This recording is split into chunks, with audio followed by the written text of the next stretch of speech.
Call this meeting to order. This is a regular meeting of the Board of Directors of the Bolinas Community Public Utility District. Board directors are present. Director McElvoy. All directors are present.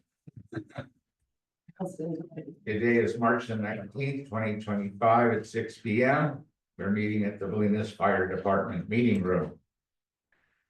With that, I'll move on to community expression, an opportunity for members of the audience to address the board on matters which are not on the agenda and for which no action can be taken, but we would entertain a relatively brief discussion on the subject you wish to address the board. Is there anyone with a community expression item?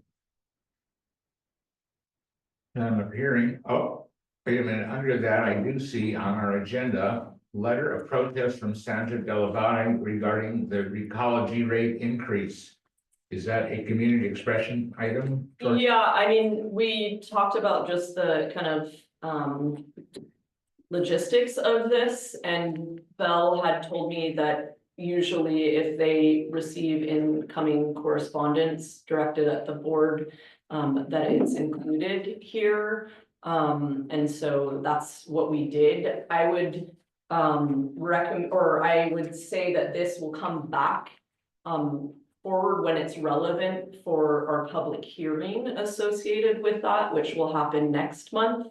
And so it's kind of included here as a public comment where it's not relevant to anything that's currently on the agenda. But again, we will consolidate any of the protests and that will come forward again next month. Okay, I would agree with that also. So we will take the letter of protest and include it on the next agenda when we discuss the recology rate. Yeah.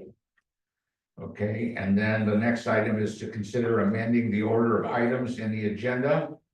George, are you familiar with any item that needs to be advanced? Well, I see that Sherry is here and I have a brief update where Belle is not able to attend this meeting.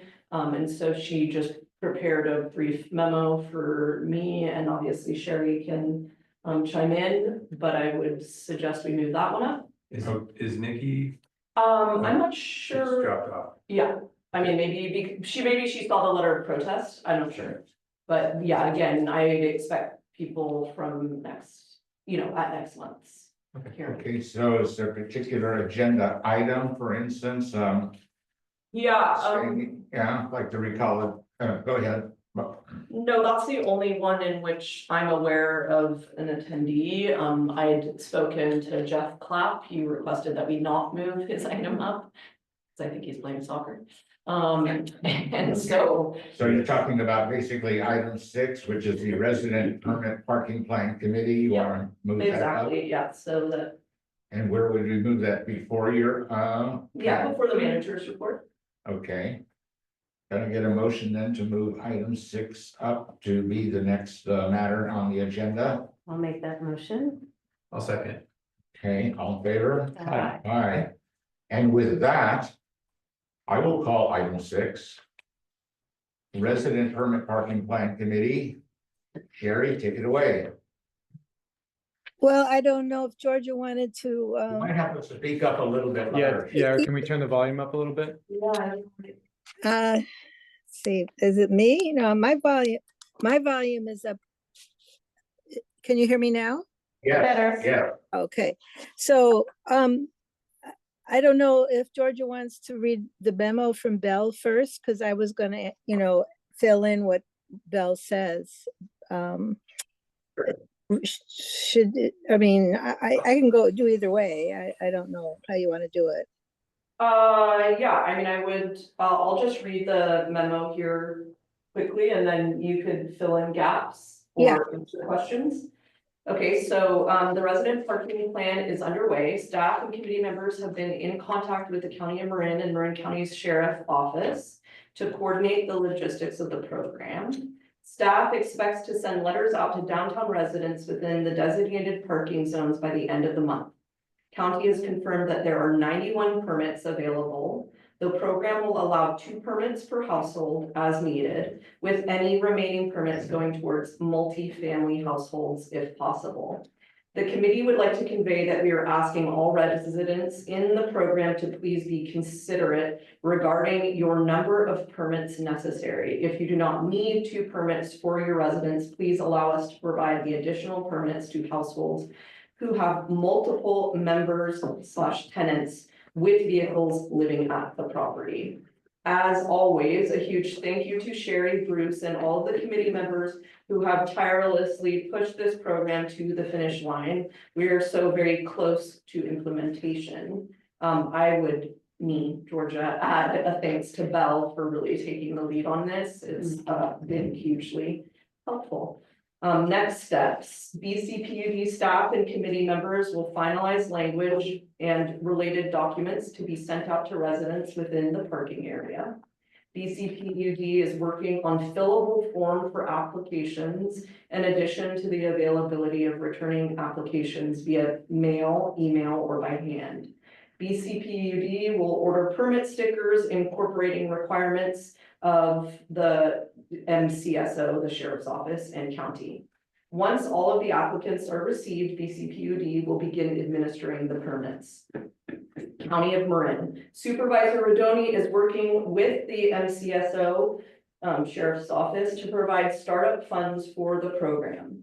The MOU between the county and BCPUD is awaiting signature from the county. County signs will be posted by the county 2 to 3 weeks after BCPUD gives the go-ahead. And now this is information related to MCSO. The Sheriff's Office has shared their requirements for the permit stickers and how to provide the information to them regarding who is in the program. The Sheriff's Office will be the enforcer of the program. The license plate numbers will be on the sticker, providing them the ability to check the sticker against the plate. And that's basically the information provided. Grace, I think, I know that the fact that they are stickers and not placards that can be moved from one car to another is something we have discussed at length.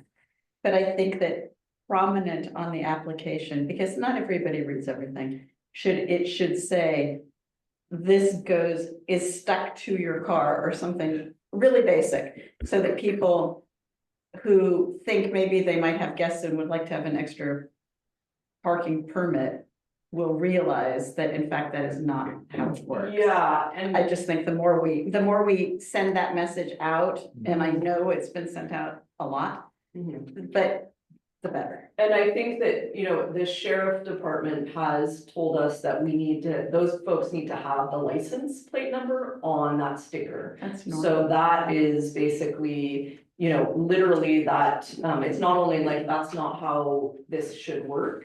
But it's like you would get a ticket even if you move that sticker, because the sheriff would look at and see that there is not correspondence between the sticker and the actual license plate. So yes, we'll definitely have education around how the program works and how people need to be using those stickers. Kristen, Yeah, well, I guess I had 2 questions, I guess, about the sticker. Is the sticker going on the inside of our car window so you can see it, or is it going on the outside? I believe it's gonna be like a static sticker that's on the inside windshield. Great, But Sherry so that's probably knows less more about likely the. that somebody details would of come that. and peel it off. Yes. Great, and then the other question I had is, if we were to turn in our pass, we've got 2, is that neighborhood specific? So does my pass go to Wharf Road or? Yes, my understanding is that those are, you know, bifurcated by the 2 roads, but again, Sherry, I'm sure can verify. Do you want me to add in now? Yeah, and Sherry, honestly, it might be more appropriate for you to directly answer questions from the board. 'Cause yeah, can you there's so much start, more Sherry, by going on. answering Kirsten's question about how site specific the stickers are with one road or the other? I believe that they're fine for both roads. There's going to be one version, as far as I know. We saw a sample, and they're not going to be different ones for Brighton versus ones for Wharf Road. So I believe that's the case. In fact, I can almost guarantee that's the case. And then the other question, well, just in regard to the sticker, it is on the inside of the left of the passenger side of the car, and it is permanently affixed. In other words, you can't share it with anybody. As Georgia pointed out, it's linked to your driver's license. I mean, your license plate. So the only thing I think Bell really ran it down pretty well. What we were concerned about was the number of permits we were going to have. And the number came up, it was based on 1/2 of the parking supply that was shown by a study that was done 2 or 3 years ago now. DPW had a study done about how many, what the parking supply was in Bolinas. And so the Coastal Commission had set down the rule that 50% of it could be used for this purpose. And although there were caveats in the ordinance that said, well, if you something you need more, maybe it could change. But basically, the 50% is what they said. And the only other we have 47 potential eligibles. We have included now some of the people who are eligible are people who have a permit restriction for parking in front of their homes. And on Wharf Road, we've added the red zones restriction. So that increased the number to 47 because we have potential eligibles most for the lagoon side now. That wasn't really thought through when this was first put together.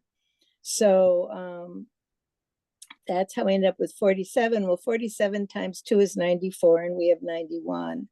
So, and some people need more than 2 because, as it was pointed out, they're multi-family households, mostly on Brighton. And so we just want people to be thoughtful. If you do not really park in the permit restricted area, usually or ever, you don't really need a permit, even though you like the idea it says Bolinas on it, which people seem to want to have it and for that purpose. So anyway, that's kind of where we're at with that. They're still putting together, let's see, the county, and well, the signage will go up as was pointed out when the permit program is going to be implemented. One thing that we thought of that we haven't discussed with BPUD is there going to be a deadline, or should there be a deadline for your application? Because this could drag on and people may start parking, and even though there may be a grace period where you can park without a permit, we might want to consider saying, within the next 45 days or whatever, we're taking the applications, and then it's going to start. Or it'll start even if we haven't given out issued all the permits. So that's one question that I think we need to figure out, when we get together to talk about it. But other than that, thank you to Belle. She's really headed up on this whole project. And I just also want to say that the permit program is just one of 3 ordinances that were recently passed. There's a permit restriction, which for overnight between 2 a.m. and 5 a.m., you cannot park without a permit. Then there's on Wharf Road, if your vehicle is longer than 22 feet, anywhere on that street, from the museum to the beach, you cannot park. The only area where you can park would be where there are no restrictions is the area surrounding the Rod and Boat Club. On Brighton, there's a permit restriction, but they have the third ordinance is that right on the side with the county park, 11 p.m. to 5 a.m., you cannot park if your vehicle's bigger than 22 feet longer. So those are the three ordinances that will be all coming out all at once the permit starts.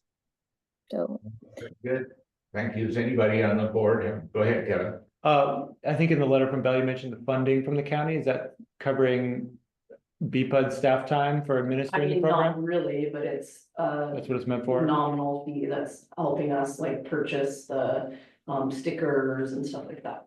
So it doesn't go towards, I mean, it could, but I think it Okay. was basically supposed to be $1,000 or something, and so, Okay, yeah. because there's no fee for the permit or, I don't know if Sherry would like to talk to this. at this point, there's no fee. That was decided at a BPUD meeting a while back, and actually, there's no history as to how to create the fee at this point. There's no fee. The county has set 2 or 3 other areas where they have permit programs, and none of those participants at this point pay a fee. And the only reason why they're not administering it is because we have such a strange, not a strange, but the proof of residency needs different measures than what is asked for in other jurisdictions. And we have our own proof, which is there are different things. One is either a bill showing that you are a resident, or you have you're on the customer database. It's the first area that you're on the BPUD customer database. And in other areas, they go strictly by the car being registered to the address, which is not, we are doing the car is registered to the applicant. So there's some differences, but the county has other programs that they administer and they don't charge. So maybe the county needs to give BPUD more money, or there needs to be a fee once the fee basis would be figured out. yeah, I mean, I would like to see the program be sort of pay for itself, either with fees or from the county, so that BPUD staff, isn't spending, I mean, it's gonna take it has taken work to get to this point, but it'll take more work to ramp up the program and the permits and, talking to each customer. So it'd be nice if BPUD staff could be paid for that, but if that hasn't been arranged, then maybe next year. Thanks. All right, unless there's anything more, we just pass on to the next item on the agenda. Thank, One quick question, Sure. is the permit reissued annually? Yeah, that's what I was curious. No, I think it's been 2-year, Okay. it can go 2 years. So, Thank so once they get, we don't have people moving in and out that much really on those streets. It's a pretty stable population really, I think. So you're not gonna have too many changes. And maybe people get a new car, obviously, or something. But it's a 2-year, they said, that was the recommendation of the sheriff's office. okay. I would like to throw in the idea that you do have a deadline for the applicants, after which you issue the permits, and if you max out on the applications, then you create a waiting list, because I can see where people might come along and not bother to apply until they see what's happening, and now all the permits are gone. So I would suggest we try to promote the idea that if you want one, you got to do it by a certain date, and then you get on a waiting list. That's my idea on that one. Go ahead, Kristen. Yeah, I mean, I don't know if this is the forum, but because I'm curious, let's say you move, are you obligated to turn your sticker in? And in 2 years' time, will it peel off easily so you can apply the new one? I think you can peel it off. Okay.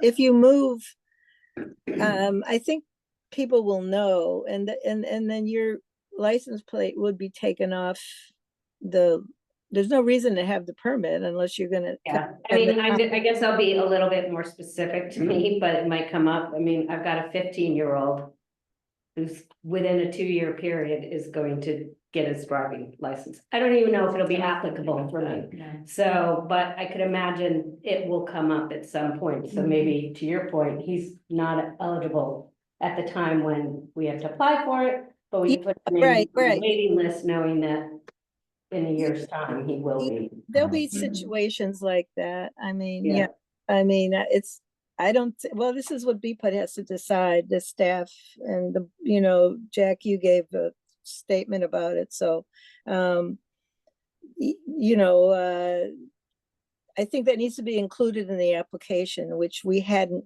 we hadn't done yet, with Bell, because this just came up in, you know, some discussions with committee members about, well, how long do you have to ask for a permit? So, I don't know if we will be using up all the 91. You know, there are some people who may not need it, so we'll see.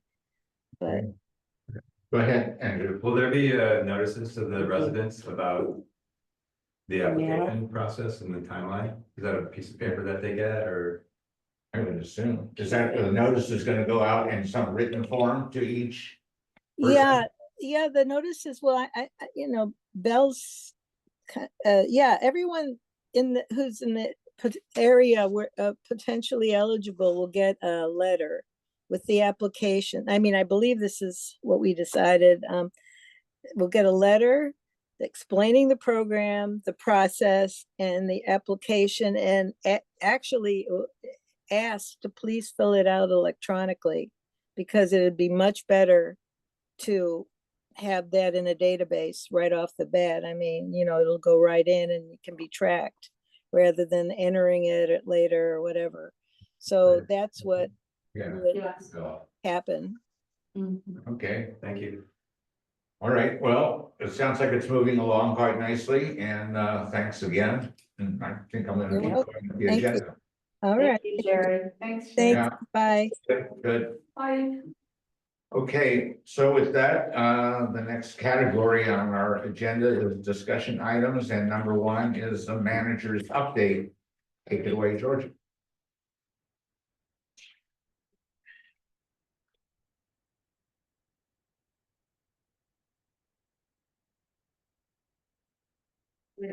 Sorry, give me a second.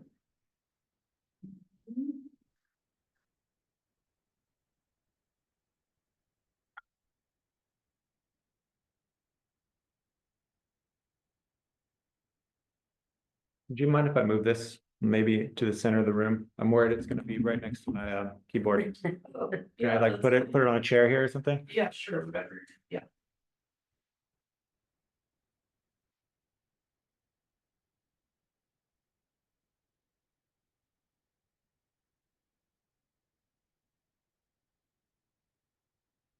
You get Andrew moving that? No. Yes. Document for you. Yeah, it's stretching.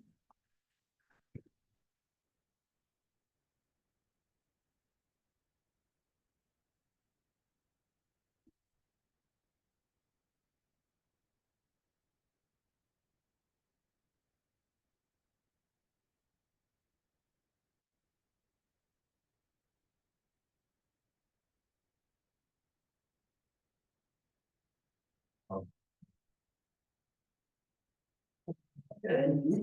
Okay.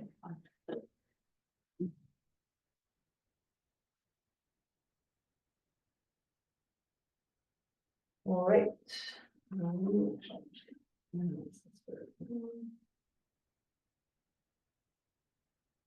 Okay, so moving on to the manager's update.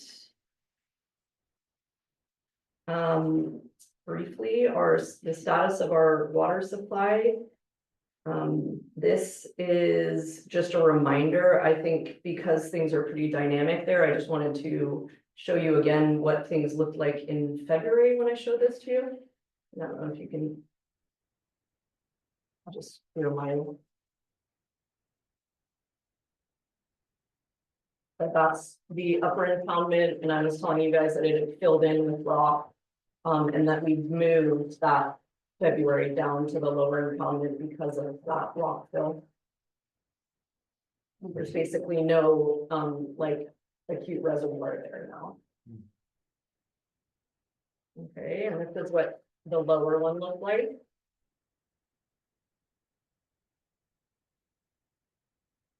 What's the process for clearing out the upper? Pretty serious, I mean. It's super routine and basically it's manual removal of rock, so. Shovels. Do we need a permit for the park? No, we do it under our existing, we have sort of a existing maintenance permit that allows us to do just the kind of nominal stuff.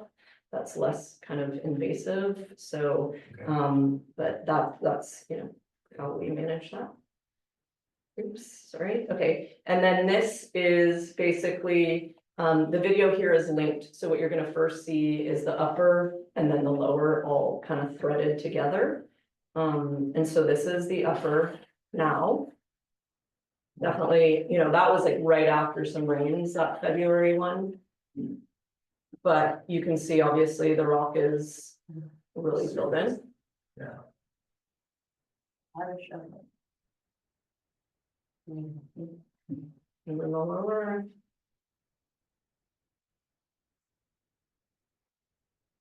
Okay, so that's basically what things look like. We're still drawing from the lower, obviously.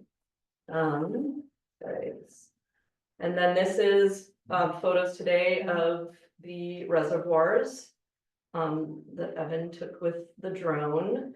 And just as a reminder, this is what they looked like in February, right after we'd had the Azolla removal. And you can already see it creeping back. You probably can't even tell, but there's actually like even some specks here. Yeah, and I think it's really, you know, what I would like to do is, this is costing us a lot of money and we don't routinely use the reservoirs. I think that when the Wells project gets online, we need to make a real decision about whether it's worth basically the $12,000 a year that we're paying right now in Azolla removal. If ultimately, you know, and again, I mean, it's hard because obviously we want those reservoirs functioning so that in drought times they're there and water quality is not terrible. But again, this, you know, speaks to this idea of having somebody help us think about better management of this resource. Yeah,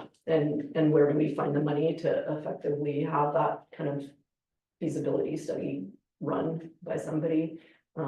It's not What would be currently. the alternative, just let it grow? Yeah, and I mean, it was confusing. I was really looking at, you know, when I started to research, this is just me on my own without like expert input. But basically I was thinking like, oh, Azolla is gonna be terrible. And it was like, I was seeing water systems using it as a means to improve water quality. So I was like, what is going on here? But I think the issue is that when it blankets and you start to prevent, sunlight penetration, that then you get into, and also like oxygen, you know, prevention of oxygen exchange, then you start to, you know, impact the water quality, like whether, you know, I would say I have no information that tells me like after we've removed Azolla, the water quality at the in the reservoirs is great.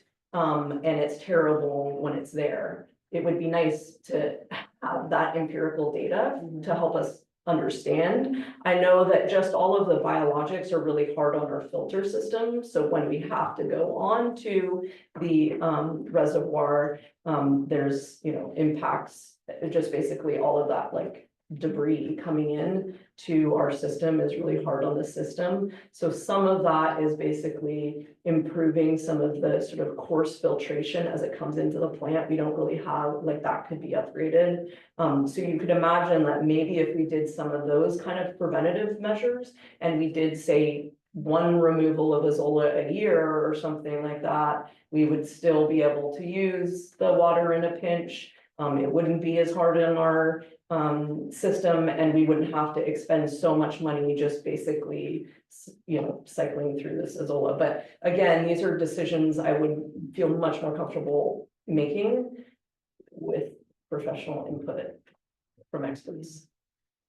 Can, remind me, Georgia, what fire importance do the reservoirs have? They can't draw directly from them, can they? If, especially if they're covered with Azola, I mean, could they? fill I up think tanks so, and I take think their you trucks? could, and I think in a pinch, like, yeah, they do serve that purpose, and obviously their water Yeah. quality is not a concern, right? Right. So, but it's something I should probably, talk to the fire folks about and make sure that we're managing it in a way that it serves our kind of emergency purposes. Yeah. Even, equal to drought and drinking water is because drought and fire go hand in hand, having those reservoirs at least able to be put online relatively rapidly. I mean, if we're in a drought, we know it, obviously, and can take action, but it makes me feel better knowing that the fire department could use it if they needed to. George, is Woodrat one filled by a pipe, or does it just come down that ravine? So it has both, but I mean, primarily it's a catchment, but we have a license that allows us to draw from near Royal Hondo. We don't really use that license, and so in any kind of real measurable way. And that's something where, again, I would like us, like a expert to help us look at our license, what is feasible, because you could imagine some of it is basically, hey, if we, at least when Blake was on the staff, like he had a lot of experience from like farming and reservoirs, and his opinion was like, we don't use these enough for, and the water stagnates, and that contributes to the poor water quality. So one of the things I would want that expert to help us with is like, hey, where, like, could we, instead of just like, oh, we only use this reservoir water in the most desperate situations, can we start a kind of use that is sort of more like a treadmilling use, like we're always maintaining it, but we're using it on a regular basis, and we're even drawing from that water license to augment the water quality. And so, yeah, it would be like, comprehensive management system of the reservoirs, taking into consideration all of their potential uses. Like, I mean, some of it is obviously maybe even draining them at points and making sure that that draining regimen is, not putting us in a dire situation in terms of fire prevention or response. Do you have a line on an expert that you might want to use? Not really. We had a couple that we've talked to previously. I think, so in talking to Jennifer, I mean, this is not obviously something that I was like, oh, we should do this. Obviously, Jennifer thought about all of this as well. And there were some attempts that she did some, or like, I mean, maybe it was 2019 or something. There was a lot of kind of work and towards this. And effectively, I think she was pretty regretting the consultant that they worked with. They had effectively two proposals. She went with the cheaper proposal, and I think she kind of was having some buyer's remorse around what did we ultimately get from that. We got some water quality data, but there wasn't a a management plan or anything like that. So I think there's the original person, people out of UC Davis, that she was like, these people seem really promising. I think also I talked to Rob Gailey about it and just seeing if he had some limnologists. That's the word I learned since I joined. What's over? Limnologists, like, yeah, they're people that, like, I guess it's like lakes and reservoirs. So anyway, That's a great. Yeah, because there are a lot of people in Bolinas who had ponds and have this issue, and I've hired pond guys to address this. Okay. I mean, you think you could even just have a non cost call to them to give you a little bit more insight. Yeah. Yeah, I'd be curious of what happens to if the pond, just we let it go, or sorry, the reservoir, and let it go. The Zola. Yeah. Yeah, and I mean, the problem is, like, when I looked back at those reports, it's like, yeah, we have a Zola here, but we have really high mineral content here. So neither of them are like great, and also the engineering of them is not great, because basically the only one that goes to the plant is Wood Rat 1, and so even if you improve water quality in Wood Rat 2, you'd basically have to filter it through Wood Rat 1, so a kind of, what are the kind of long-term engineering changes that we want to basically better manage these two. Curiously, I don't know if I just am seeing stuff, but if you guys see this, this is like upstream kind of from there, and I was wondering about this source, like it's cut off here. So I couldn't tell, but I was sort of wondering if some of this is like, there's basically, why does it balloon so quickly? And if there's potentially this upstream source of Azola, and that we should like remove that too, Yeah. because we're essentially like immediately inoculating it again. Yeah, not going for gratitude, that's down as well. Well, that's what, and I was wondering, I'm like, I wonder if it's the high mineral content that it doesn't like or something, I was like, the scientist in me was like, oh, I should just go run some experiments. Anyway.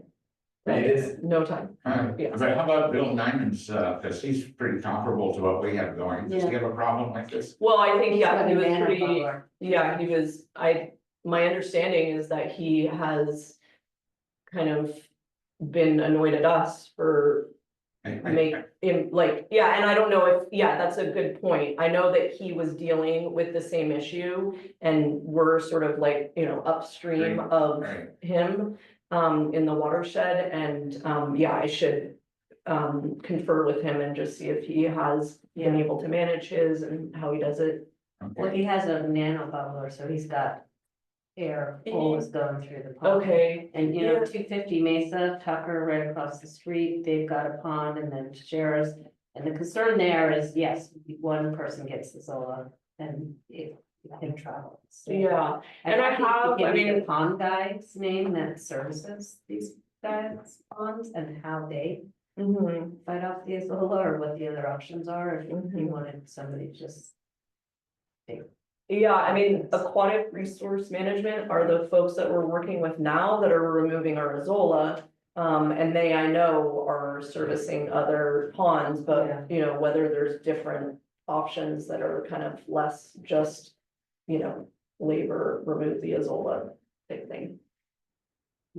Yeah, we have a whole- I'm sorry. Didn't we have a whole nano bubbler going on like 4 or 5 years ago? Wasn't that an experiment that we did? Yes, Yeah, and I but think ultimately- that was off of the folks that had Okay. done the assessment, and that was part of, I think Jennifer's disappointment was that they came back to us and said, oh yeah, no, that thing doesn't work. And Okay. like, we spent all this money on it, so Okay. anyway.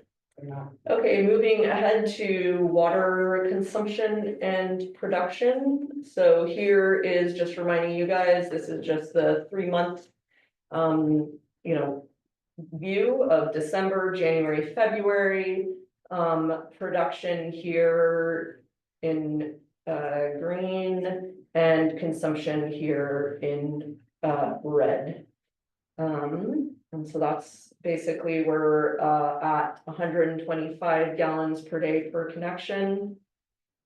Sorry, we're at 103 in February, down from 125 in January on the production side, 109 on the consumption side, down from 119 in January. We have the comparison now from the different Februarys in the last 3 years. So obviously here, February 2025, we're at 159, 109 compared to 95 last year and 159 the year prior. So, this is again, our demand. Again, this is just the amount of water we send to town. So, this is not based on meter reads or anything like that. And again, this is, you know, that we have to do these monthly reports. This is the graph that's sort of the heading of that monthly report. So you can see, obviously, we haven't input that data yet. This is our, now these are again, the actual water meter reads as you come up here. This is our current rainfall. Again, just to remind you guys, we're looking at rainfall over here and cubic feet for the consumption, or sorry, for the meter read consumption over here. And yep, and just again, just kind of reiterating the way to, at least the way I view this data is we're always kind of comparing, okay, where are we at versus last year? So just as we saw on that other data, consumption is up, and it's not, you know, this other data, just to point out, this would just effectively be leaks. Like leaks could lead to, hey, we have more consumption. This tells us, no, actually people in town are using more water because this is from, you know, on their side of the meter. Moving ahead to meetings I attended that are worth mentioning. So I attended the County Planning Commission meeting. That was held Monday, March 10th. This was an amendment to the environmental hazards that I've talked to you guys about before, and that you guys even delegated Jack and Andrew to be involved with this, and they've attended some of these meetings kind of leading up to this. But the idea here is that you have you know, they're working on the local coastal program and revisions and amendments to it. They have specific hazards that are being addressed. Those would be things like sea level rise or, you know, flood zones or fire mitigation. And basically those end up being pretty contentious. And so what this really looks like is that the county here, CDA, serves as the focal point for input from communities. So they're doing all this outreach to, you know, within the coastal zone. And then they're also communicating with the Coastal Commission around these amendments and what effectively the Coastal Commission will allow as, you know, modifications and amendments.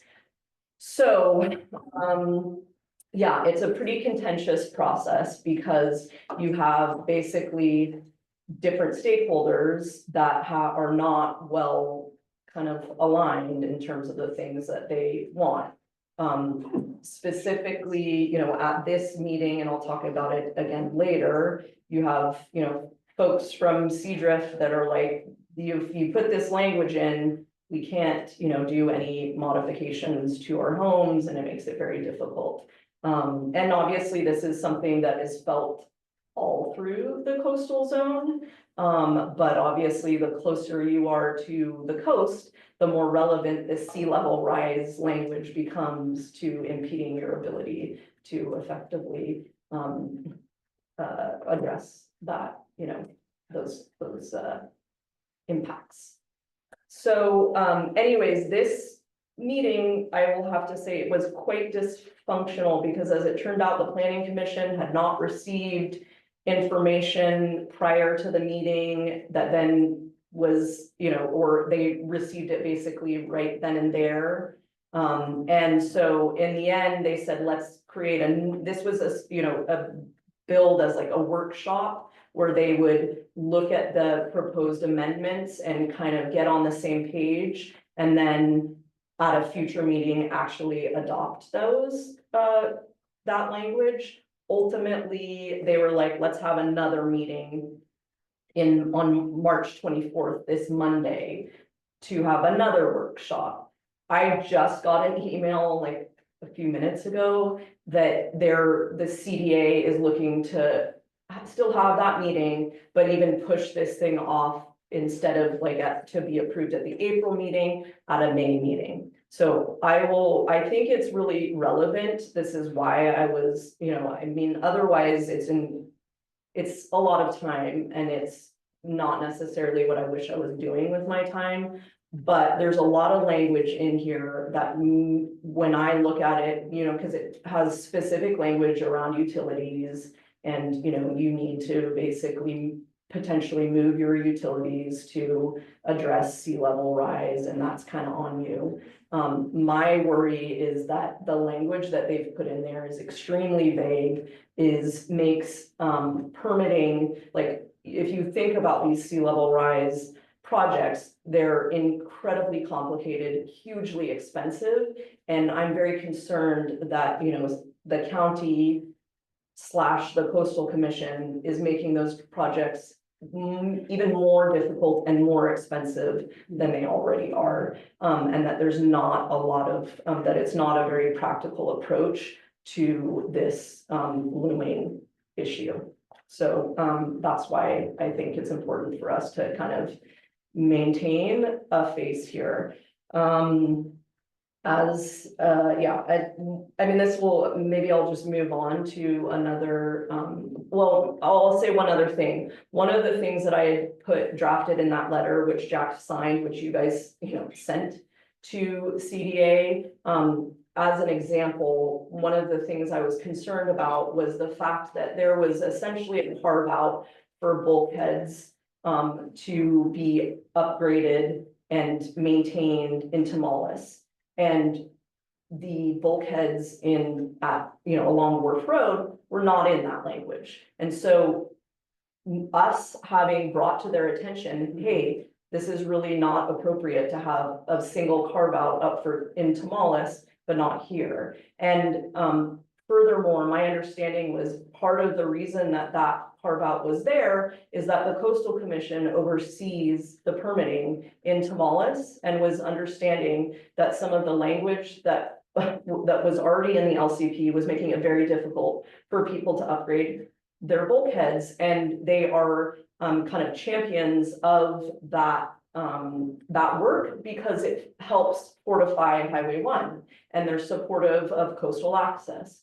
Well, you know, from our standpoint, I'm like, I could make the same exact argument for coastal access along Wharf Road. And it's just the fact that you're not familiar and don't oversee the permitting there, that you're unaware. And so us having made that argument, that language got put in there, and it doesn't look like it's getting a lot of pushback by the Coastal Commission. So it's important, you know, it's like overwhelming to be involved in the nitty gritty of the LCP because this is such a monstrous document. But I would just suggest that, like, if we're not involved, who is going to be involved in town? I would also point out that, you know, at this meeting, in terms of public comment, there were a lot of folks from Seadrift, but no other real representation from here, which I think is concerning because it basically gets characterized by the Coastal Commission of like, oh, these are just wealthy folks that are trying to prevent beach access.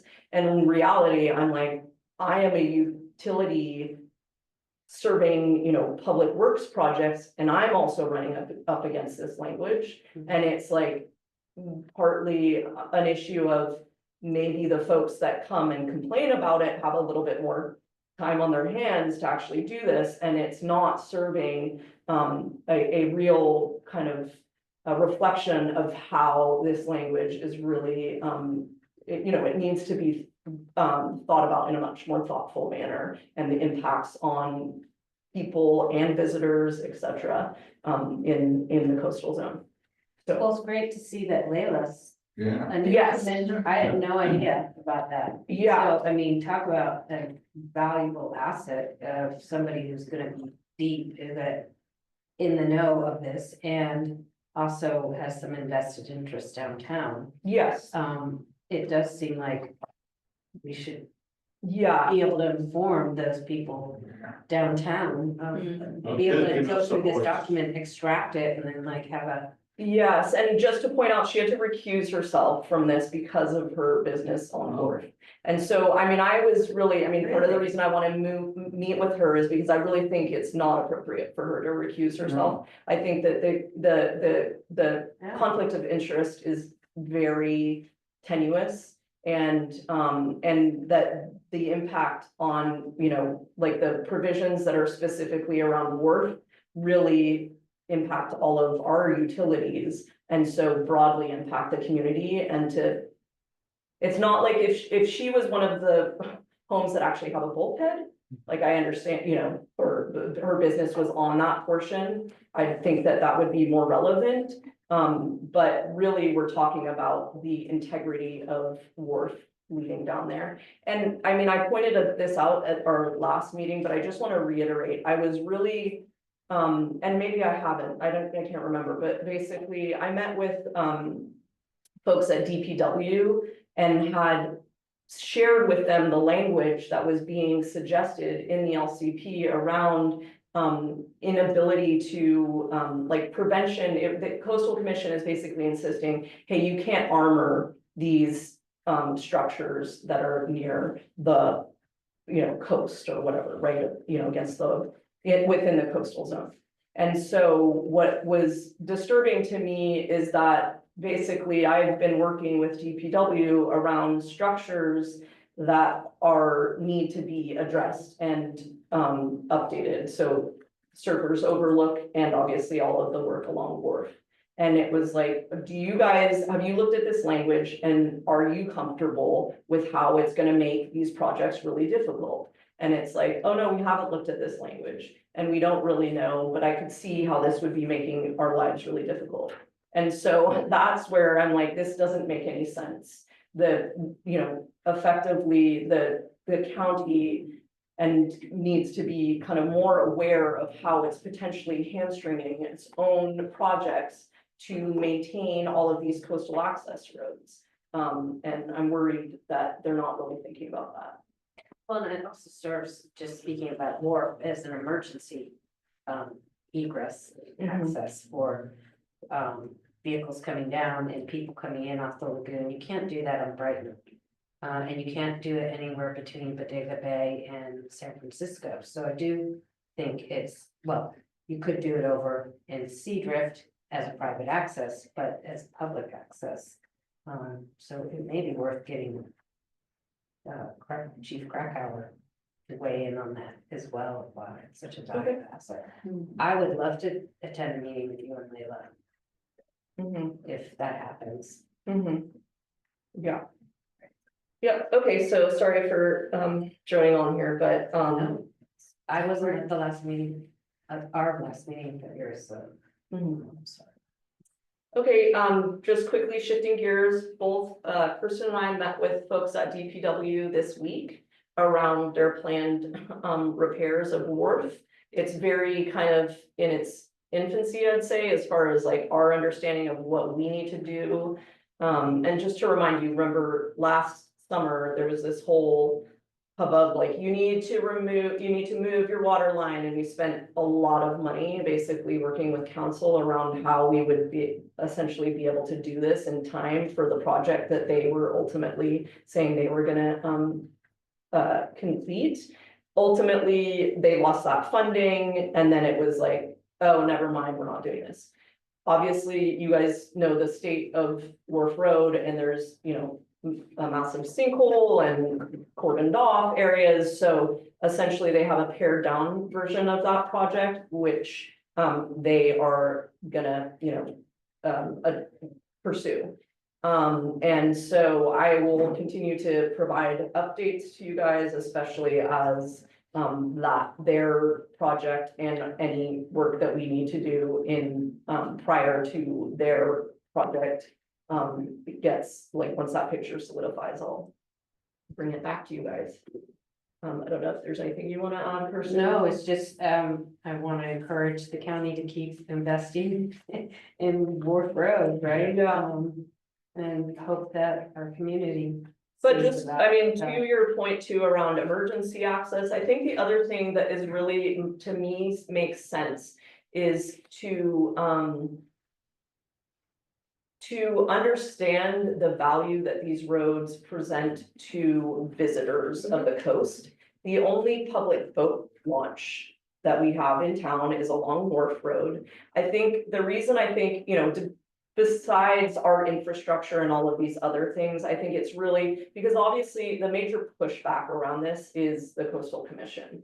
And it's important to essentially adopt the rhetoric that is gonna be most appealing to them. And so it's like, for me, it's like, hey, if you don't repair Wark Road and you really want us to not be able to, you know, quote unquote, armor this road or, you know, address its failings, how do you want visitors to access the ocean when they come here?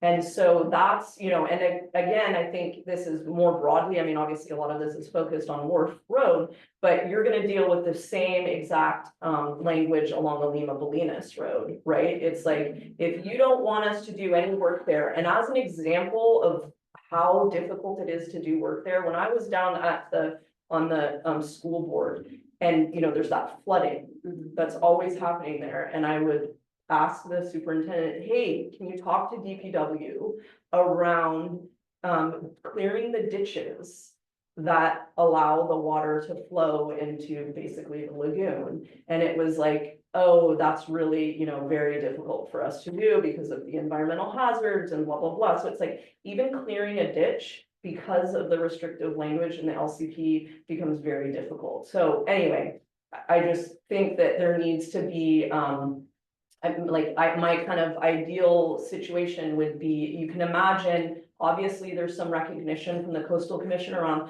Highway 1 is this road that is serving, you know, the public and its ability to access the, you know, the coast. Well, so is Lima Bolinas, so is Wharf, so is Brighton, and so is Mesa Road, you know, so all of those major access points, if there was a means to essentially say, yeah, these aren't state highways, but they are county maintained roads that are serving the public's ability to access the coast. Hey, Coastal Commission, get on board for, you know, allowing us to maintain these roads. Anyway, so that's. Yeah. And then again, this is just very briefly, another one of these sea level rise meetings that I attended. This was a community event held in Stinson Beach. Very overlapping because essentially it relates to sea level rise and folks' inability to, you know, even raise their homes or do anything because of the restrictive language in the LCP. This sort of ended up being like almost like a bitch session, I would call it, around the Coastal Commission. But again, the representation was mostly Seadrift residents. That was kind of too bad. I have a sea level rise steering committee meeting next week, Okay. just as an update. Yeah, and to be clear, this was the one that was sort of directed at southern West Marin, so it was supposed to be Stinson and Bolinas. There was also a subsequent meeting that was up in like Point Reyes Station, and I know that Bolinas residents went there too. So, you know, whether people were better represented up at those meetings, like I'm hopeful that that is the case, but. And then finally, I've told you guys about this grant that we're helping Stinson Water revise. This is the Ocean Protection Council grant. On March 3rd, that revised grant came back before the council, and it was approved for the additional $300,000. So that was good news. The total grant is 1.5 million. And again, that $300,000 was really directed towards our treatment facility. And this is, again, a feasibility study to look at both communities, and, you know, hopefully out of what comes out of it is recommendations for how we, you know, better treat our wastewater and how we do that in a more resilient way to, especially in the face of sea level rise. Yeah, and just to say that now, the general manager and I are working on a request for proposal, and I'll come back to you guys with more details once I figure out how that's looking. Okay, quickly, operations updates. We had a big leak on Birch Road in the 500 block. Here's what that looked like.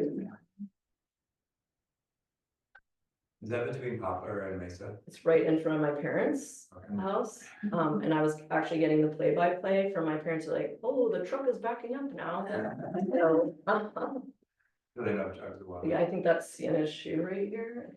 And, sorry, and then switching gears, that was pretty much, we haven't had any leaks in the paved roads, which is great since I last talked to you guys. And that was pretty much our major leak within the last month. But then this brings me to something I brought to your guys' attention last meeting. In February, which is basically, there's, you go along the access road that follows the Arroyo Hondo. There are a couple of switchbacks where essentially you're crossing over the creek. And when you cross over the creek, there are culverts that allow the creek to pass. And obviously kind of maintain that sort of bridge along that overpass. There are two main portions of the access road that have those structures. Both structures are failing. One is, I can't remember what they call it, but it's, closer to Mesa Road and you reach it first. And then the second one is what they call like the double barrel, because it's two culverts in parallel to one another. So last time I told you guys, hey, there's issues with both of these. This one that's closer to Mesa Road though doesn't look too bad, and basically it looks like Don Murch can help us address the one further up at the double barrel. Well, since then, basically the one lower down has started to fail more substantially, to the point where we were like, this isn't gonna work. We can't even get Don up to that one further, and we need to, address the one that's closer to Mesa first. And then the other issue is basically when Don was looking at that one, he's like, that one's gonna be a lot more complicated. We're gonna have to divert the creek and all of that. And he's like, I am not capable of doing that. So I had already started to talk to the national park around, hey, what permits are we gonna need? Can we do this repair under our existing sort of like general permit, or do we need a special use permit? And basically, even when I was describing just like the first work that for the double barrel repair that Don felt like he could, they were like, it's owl season. I think we need to, just essentially pursue this carefully. Can we understand more about it? Since I engaged in those conversations, the whole thing closer to the, that second culvert failed. And so I'll be meeting with someone from the National Park Service tomorrow to help them understand that no, actually it's going to be a bigger job and what do we need. And then I also talked to Jennifer around the potential, engineer that will help us think about how we actually address this. So it's unfortunate. It's basically emergency work that obviously needs to get done. We can't, we essentially are doing everything on foot, which is okay, but not ideal. And really, it would be great to be able to drive on the road and access our important infrastructure. Have these kind of sinkholes happened before? This is the first time I've heard of them in. Yeah, no, No. I'm very lucky. Because Stu was like, oh, we've not had this happen before. I mean, they've had some issues with them, just not to this extent. They were, smaller. Oh, here is the actual. So what you're gonna see in this video is first that's lower culvert, and basically, and then you'll see when it moves over to gets, seamed with the other double barrel. So there's the big hole. And you can see that the culvert is basically splitting.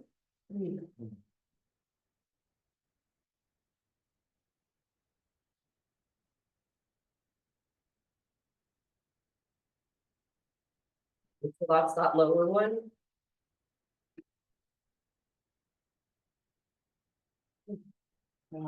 Is the repair to sleeve it with the new one directly inside? Is that the kind of quick fix that they would do, you know?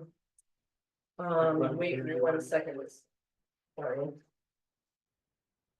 And those are the two culverts right next to each other that are the double barrel, and you can see them kind of similar situation to that other one. Sorry, what was that, Heather? I was just asking what the repair is, if it's a sleeve of a new culvert inside, or if it's like a removal and replace. Well, what Dawn was originally talking about for the upper one was basically removal and replace.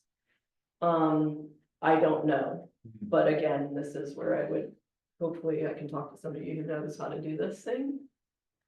And I mean, maybe the park will be a good source. I'll also potentially, I mean, it's not something that we have a ton of experience with, because it's like I said, creek diversion and all of this, like. Who is the right person to work with, you know, contractor to get this done? I don't know.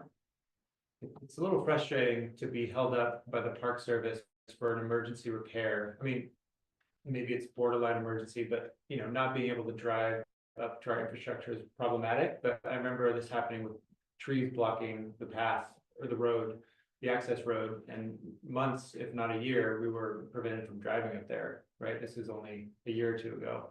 So it's the second time in 2 years that we've been. Well, I have a new contact there and they're very responsive, so I think some of it is around the responsivity, like, that's not a word, but, Yeah.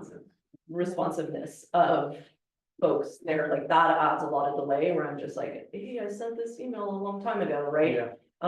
So this person I'm meeting with tomorrow is really responsive, Okay. so, and they're also very supportive of the idea, like, yes, we understand that this is emergency work.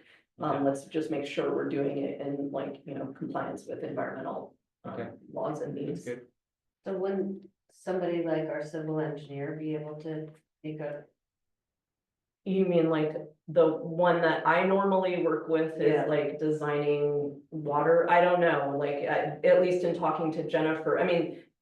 Who I usually work with on our water projects is, this Alan Richards from Stetson.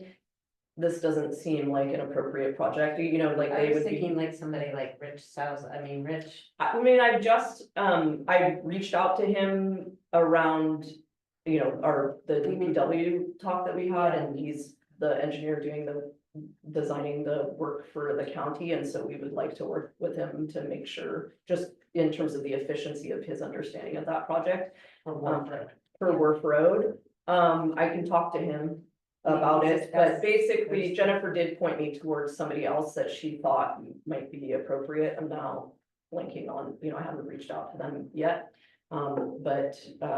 Yeah, so I'll, you know, kind of see what. I might have some other names too, Okay, but I would go to Rich first, okay. just seeing as you're already talking to him.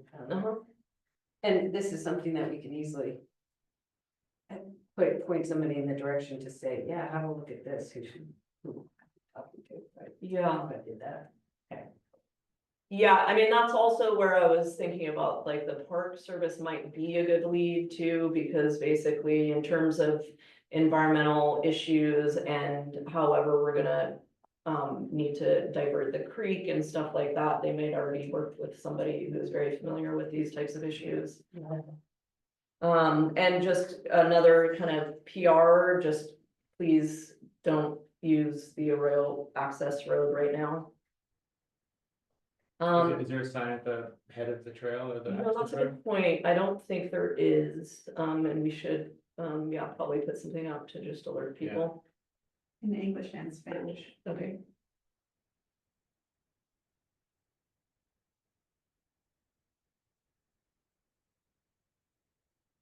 Okay, and then just a brief update on the Wells project. The Wells projects are moving along through construction phase. We continue to work on our easement agreement with BCLT. That will be necessary for us to access the well.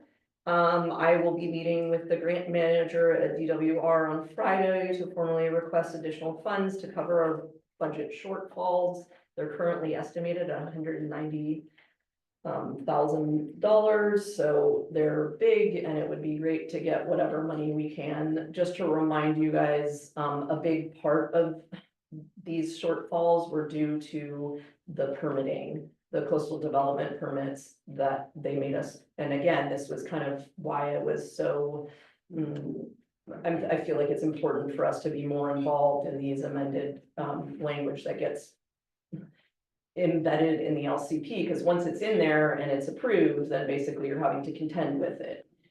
Which was our experience here, where effectively we had to do all of these, expensive hydrological reports around resourcing, where that was very redundant with studies we already had to do with the Division of Drinking Water.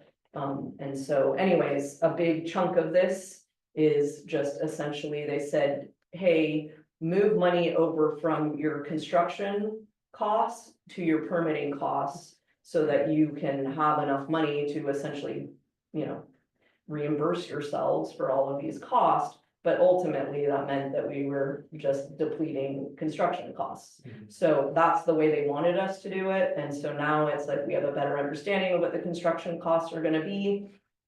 The other thing that I would just point out is that permitting added huge, long delays to this project, and so the only thing that's happened is that everything's gotten more expensive in that time. And so our construction costs are higher than they were originally estimated in, at the beginning of 2022, when this project was first, kind of conceived and the grant was submitted. Jenny had her hand.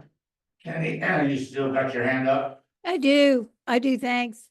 I didn't want to interrupt, but I had a question about whether these wells are continuing to be monitored for saltwater intrusion. Seems like I remember the one down at Resource Recovery, there was some question about whether that was going to be a problem or was a problem. So I'm just curious whether that continues, the testing for saltwater intrusion. Yeah, so one of the things I'm saying here is that I've also been meeting with Weeks Drilling and project engineers for planning the installation of the pump at 31 Wharf. A big part of those discussions, because you guys approved that last meeting. One of the things we were ensuring is that the pump is installed in a manner in which our, what is our pressure transducer probe, which is basically allows us to measure conductance and pressure and all of that, is actually, when the pump is installed, we can still have our transducer down there. And so, yes, at 31 Wharf, that is the case. We have another transducer that is periodically submerged into resource recovery. And Jenny, I know you are right that there has been a long history around kind of collection of that data.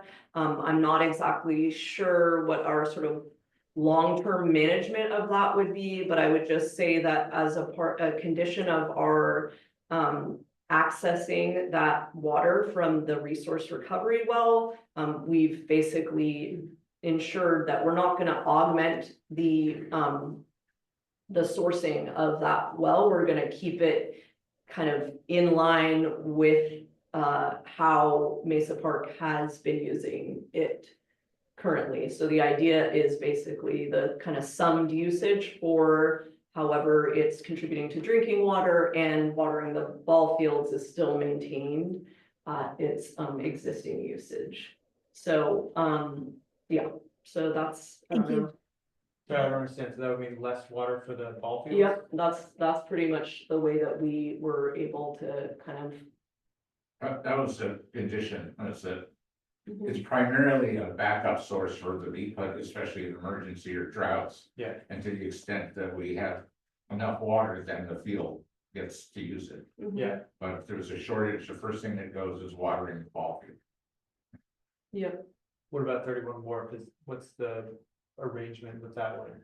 that's just all for us to use and use in a responsible manner, which is, again, obviously it's a new source which hasn't been regularly used. There's no real data, and that's why we have kind of a higher stringency around, we want to make sure a probe is down there, and so we can really evaluate. Obviously, it's closer to the coast too, and so we have, real concerns about how drawing from it will impact the resource. So okay, very quickly, I wish I could say this is done, but basically we had a change order associated with some electrical work, and we're still negotiating that, and there's 1 day left of electrical work.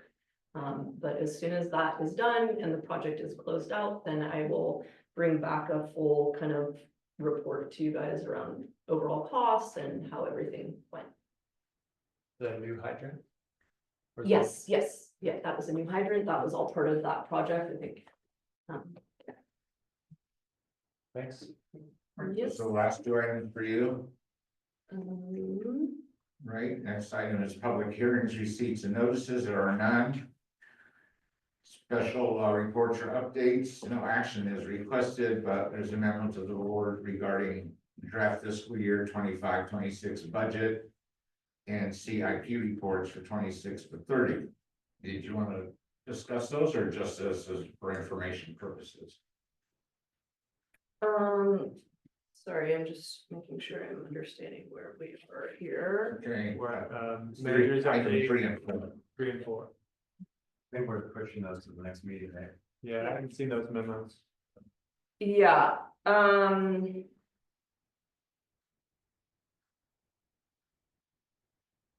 yes, sorry, don't know. Yeah, we're gonna push those to the next meeting. I'm sorry that I thought we had done that already here. Okay. Yeah, Can I make a statement? yeah, Do we want to consider bumping up Beth Clap and the DCLT? yeah, I didn't know about, I wanted to do that. I would say, I don't know as far as the logistics of, we basically can amend, we have an opportunity to amend the agenda right at the beginning. But I think I'm fine with us amending it whenever it makes sense to amend it to move folks up, but just want to kind of defer to Jack around the.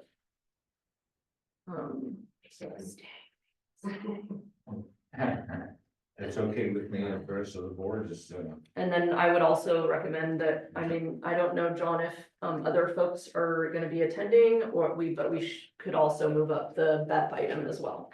yeah. Yep. Well, that seems only fair, and John was here first anyway, so Yeah. perhaps we should move up 17 to be next and then followed by 22. Yeah, let me make sure I'm moving it to the right spot. So we're basically at number 5 here. Right. Yeah, Yeah. so we'll Yeah. move number 17 and then what is the other one? 22 is the other Number one, 22, and then we'll move on to 5. yeah. All right, can I get a motion then to advance number 17 and number 22 to be heard next before we get to number 5? I so move. Second. All in favor? Aye. Okay, so with that, we'll go to item 17, Greenness Eucalyptus Project, GEP, which we call BEP.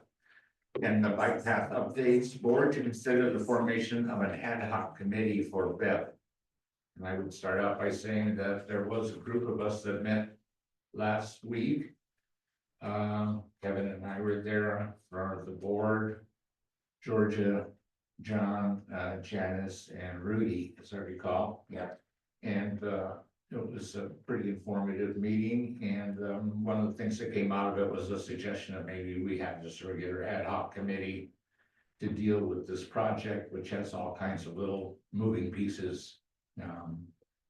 And I'm just assuming that that's you and I, Kevin. As the ad hoc committee, we've already had done a few meetings on this together, so I think we're in it. Yeah, it's sort of in more an informal fashion, so, but I'm open to hearing what the board thinks and what John thinks. You know, Yeah, how it's going and yeah.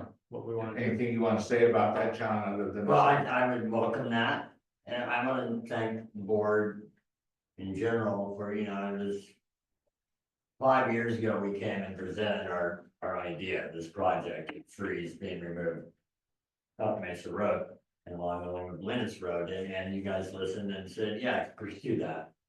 And then a year later or so, we came with some reports and asked for your endorsement, and you granted that, and we appreciated that. Then we came and what was the next thing we asked for? Anyway, you've been accommodating every step of the way, and then most recently, I guess everyone knows that Georgia has taken over being point person with communications with the county. And that is also appreciated. To be frank, we had rubbed some people the wrong way there, and the BPUD board and, you know, the utility has clout that we as the citizens group certainly do not have, and so that also is very much appreciated. But it doesn't come without doubts and reservations. I don't want to go too into it, but this is what we can as a committee, you know, continue pounding down on. But I thought it was interesting looking at some of these other projects and how the coastal commission and the coastal plan languages just complicate the heck out of these things that are really emergency type stuff. And this tree project is just as much of an urgency as any of those. I mean, safe access to the beach, safe access to the seashore park through these trees. And I will briefly touch on this because I just always have to. There's immediate feedback from the county and the coastal commission that the job be scaled down or phased.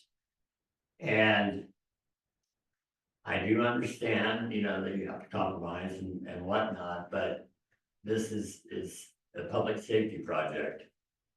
And we need, even if Marin County says we'll pay $800,000 for our 48 trees, and PG&E says we'll pay $400,000 for our 20 trees, arbitrary numbers, but to complete this project, we're still gonna need to raise $2 to $3 million from private sources.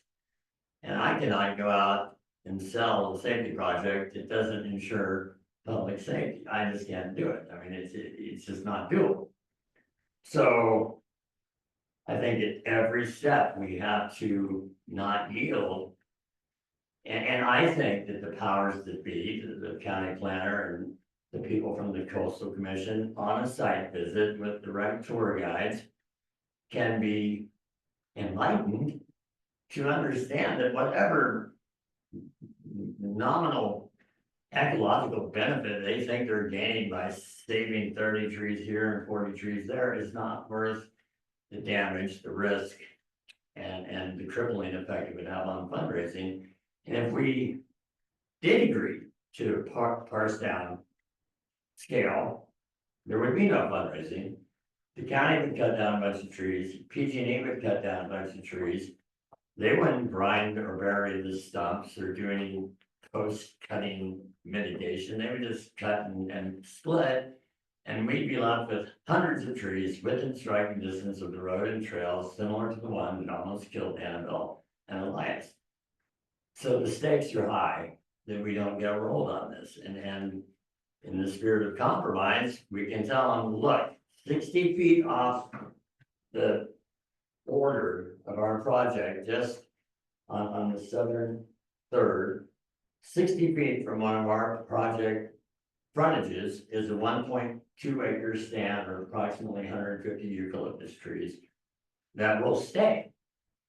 There will be no place on or around the job where you won't still visually see eucalyptus trees, if that's a thing.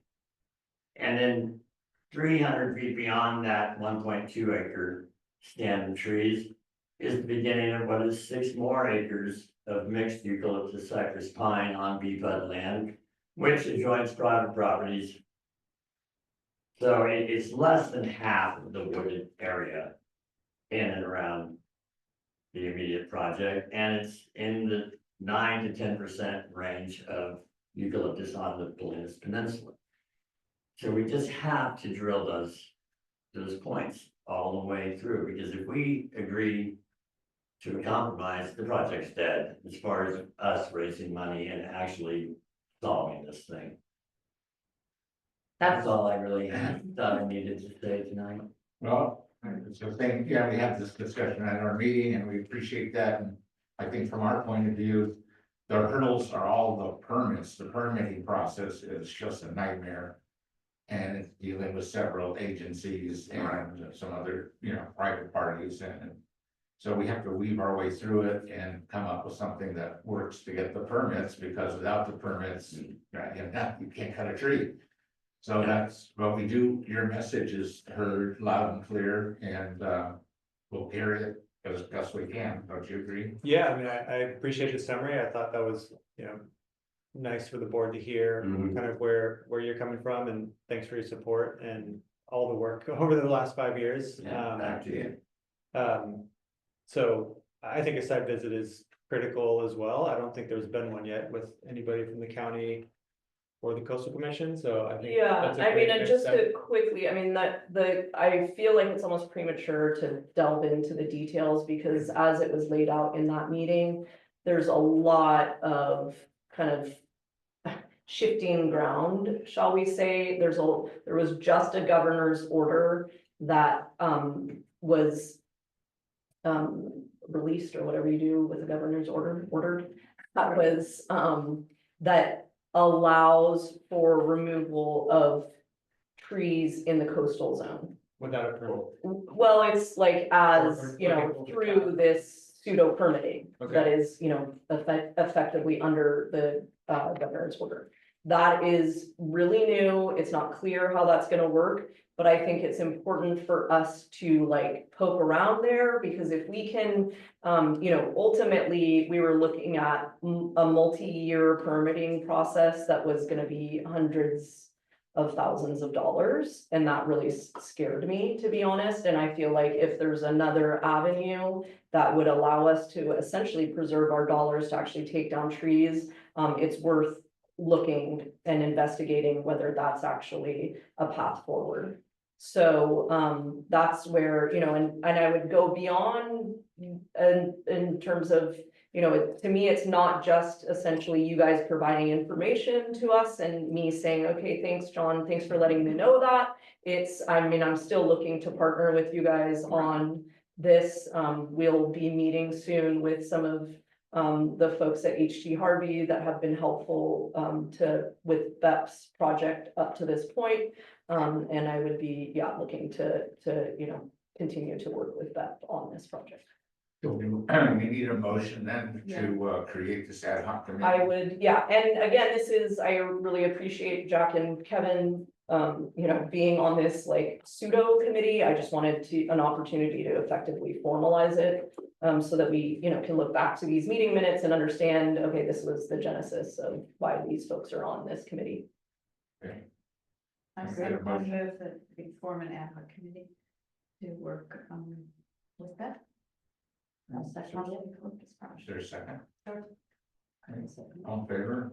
Aye. Aye. All right, And- 5-0.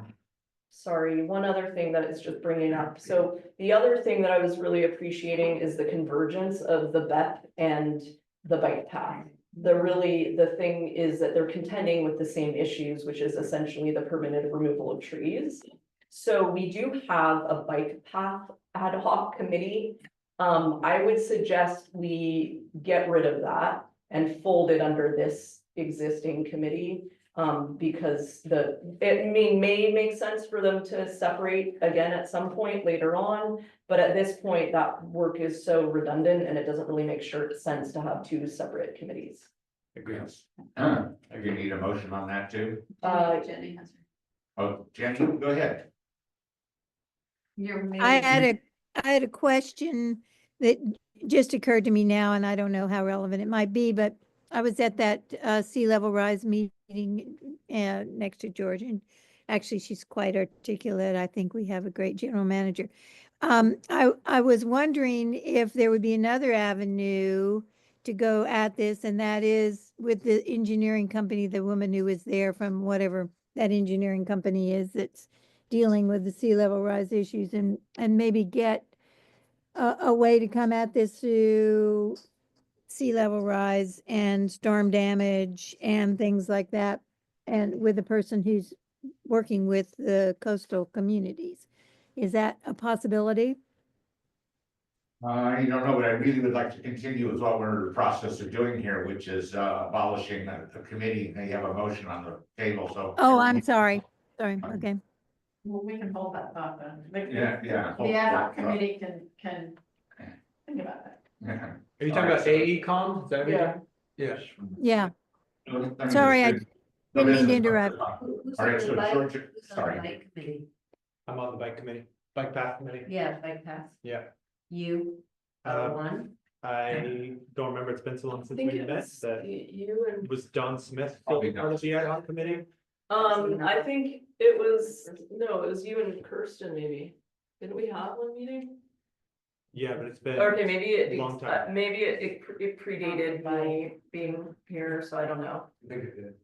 Let's just, Yeah. carry on with the two people that we have now and fold the bike path committee, and Especially because one. Yes, the bike path issue is Yes, Kevin definitely is- gets two votes. segues into the bigger project, so I think your suggestion of just abolishing it is a good idea. Okay, So I Or think, blending it, right?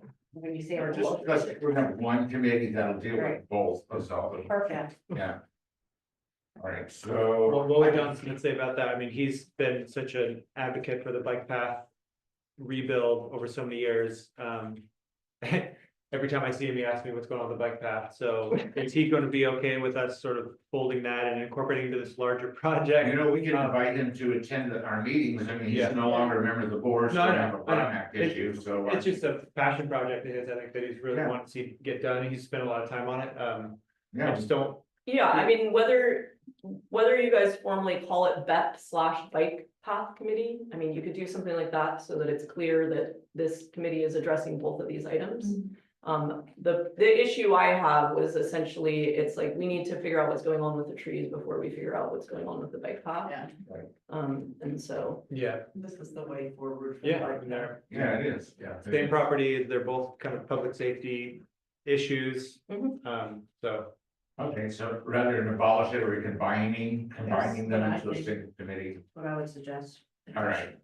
So the bike path committee is going to join with the something we can committee. do? well, there's a motion to create a new ad hoc committee, right? Right, which we've already passed. Right. Yeah. Fine, fine, let's just, But do we need another motion? I don't know, Let's You know- just do it just in case. I move that we combine the formerly known as the Bike Path Committee into the new ad hoc committee, since they Yeah. have similar goals and are addressing the same problem.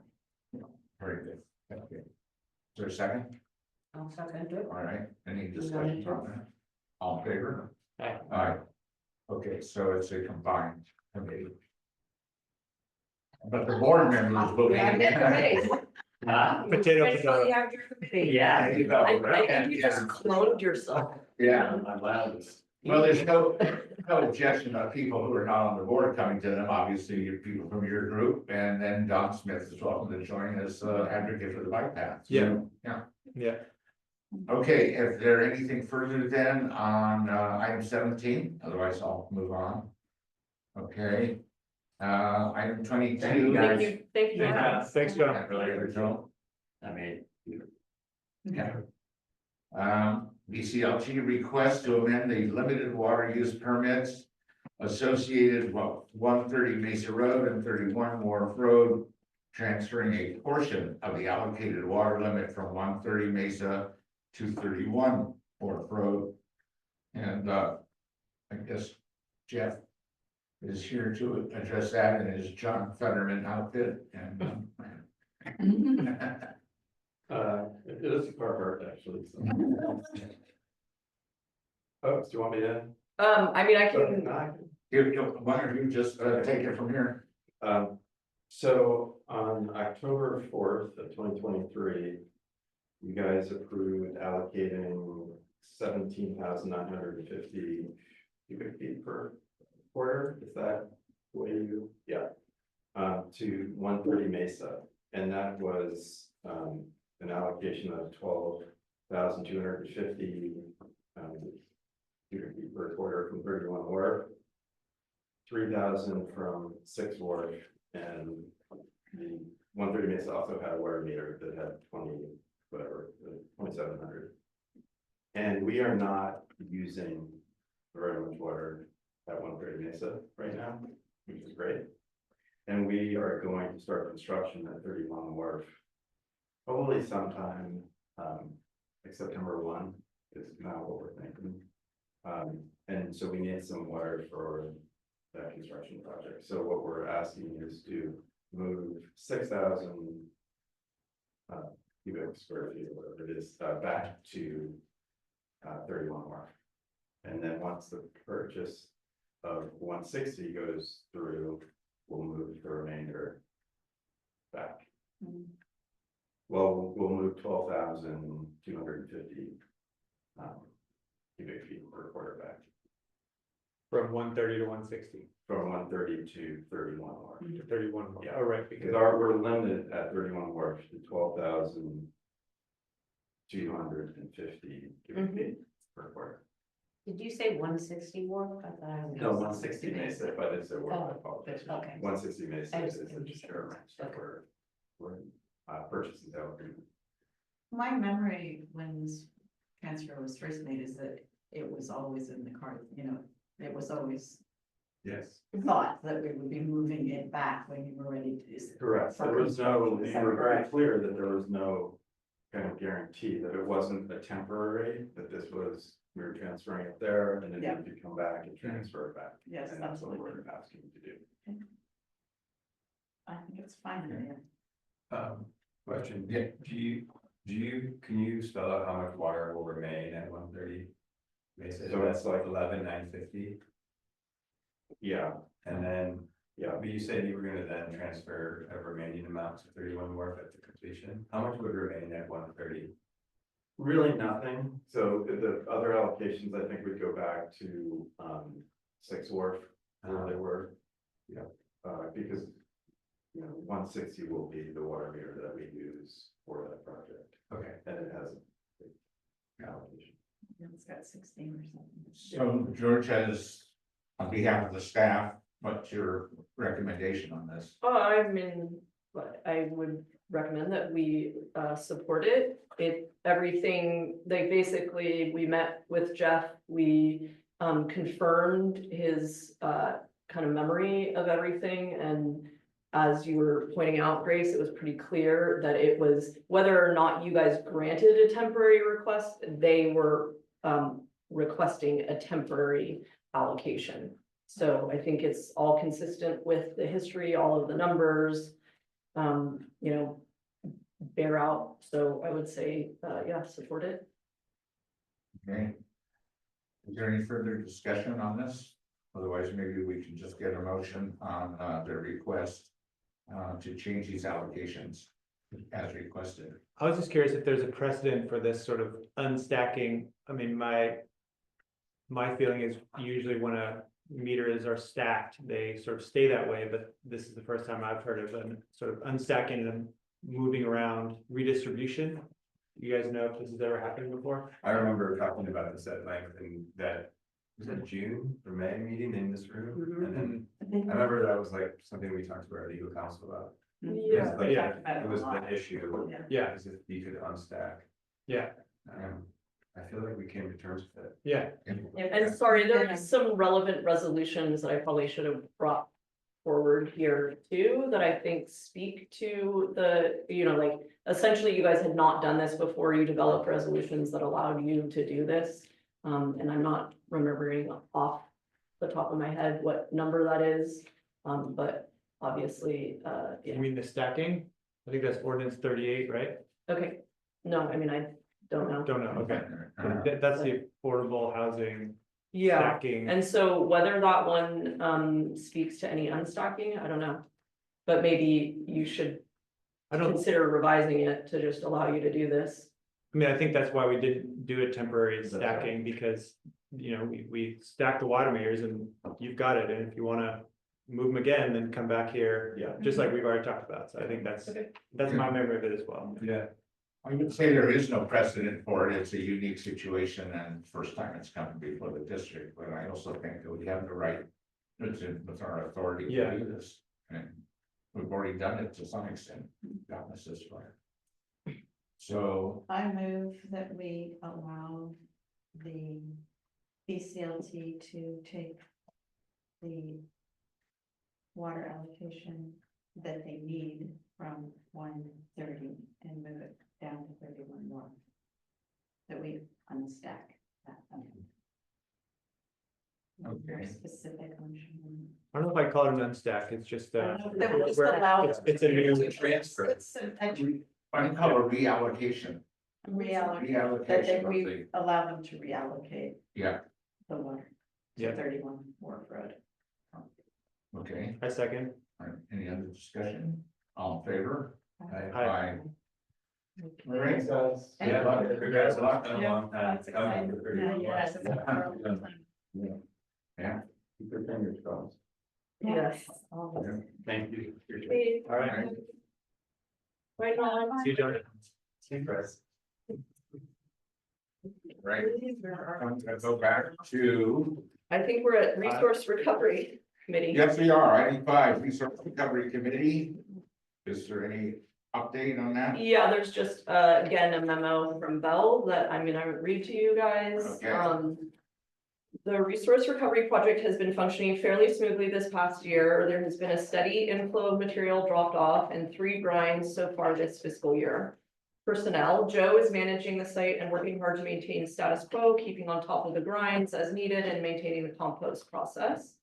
Greg is available a few hours a week and during grinds to provide assistance with the loader. Some updates on hours and tipping fees. Days officially changed to open on Monday, Wednesday, Thursday, Friday, Saturday, closed Tuesday and Sunday. Times currently open from 9 to 5 p.m. Discussing shortening the hours from 40 hours to 32 hours a week. Still in discussion at this stage. Tipping fees, rates went up to $30 per yard on March 1st, 2025. Joe reports minimal pushback on the raised rates. And future BC PUD staffing, BC PUD is budgeting employee time for the fiscal year 25-26 budget to provide additional man hours at the site. Okay, I have a question about the reduced hours. Would that be losing a day or being? I think it would be, less? I think that the hours, you know, the days that they're conceiving of the closure on the Tuesday and Sunday are pretty set. And that they'd want to stay open those other days for shorter periods of time. Is there any, data or reason for closing Sunday? I was wondering. As a too. weekend It's warrior, So Sunday is it's like so the inconvenient. best day Yeah. for like a non-landscaper to do that job. And I know it's probably for the staff, for Joe, he probably just wants that day off, but Yeah, I'm wondering. I mean, it's very difficult to manage it with the amount of, and one of the things I'll just add to this is like, you know, I'm kind of doing a financial deep dive into resource recovery. We've basically, it's been running deficits that we essentially have been floating for a long time. One of the things that, you know, we're still in the process of working on is basically going back to the supportive agencies. So originally this was conceived through a partnership of agencies in Bolinas, the BPUD and the Firehouse, and Stinson Water and Stinson Fire. So we are sensitive to the idea of, hey, let's make this convenient to folks. Let's make sure we're not raising the rates too much to make it super, you know, we want to incentivize people to take care of their fire, fuel, and brush and all of that. And so, but we also want to make sure that the site can actually support itself. So, yeah, so I mean, again, it's something that we'll continue to work with folks around. Maybe it makes sense to do like a survey or community survey to just ensure that we're providing hours that are, you know, doable from a staffing standpoint, but also accessible. I mean, I would just say, you know, the other thing we've heard is essentially from people that use it for their employment and like, oh my God, it's so inconvenient that you're closed on Tuesdays now. So it's, you know, it kind of goes both ways. And yeah, anyway. Well, I think there's no way that it should be open if we're running a deficit on it. Like, it doesn't make any sense. Should we what? We should not be running a deficit. No, If it's no. gonna not, if it's not gonna at least break even, it should not be open, or it could be open and run by another entity. And I think the fire department should be involved. They have like so many volunteers, they could work it, I don't know, but On the Sunday. any day, like. If it's costing us money and we're losing money, that. Yeah, and I mean, to be clear, It's benefiting the fire district and like the whole marine fire safety program, like. yeah, and to be clear, I mean, part of it is basically acknowledging that we're floating these deficits. Mhm. And so some of it is like, okay, well, now that we've raised rates, we just raised them in March. Obviously, bringing in more revenue is gonna presumably improve the bottom line there. The question is like, oh, do people stop bringing stuff down there because now it's 30 instead of 20? Like at some level, we just kind of need to collect that empirical data and find out what's going on. Another side of things is in working with these other agencies is really acknowledging, hey, this is a community service, particularly to the fire districts. If you guys, you know, you're very sensitive to us raising these rates, you need to subsidize this program because it's not fair to just for us to subsidize it.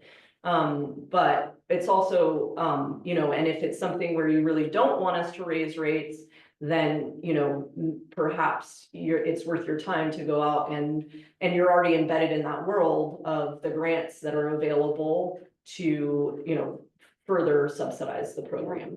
I think to my mind, it's important to recognize that $30 is still lower than Nicasio. And so, you know, if it's a situation where we need to raise it further, I think that we need to like, you know, I think there's just been such a resistant, I mean, in part, I feel like there wasn't a real deep dive of the financials.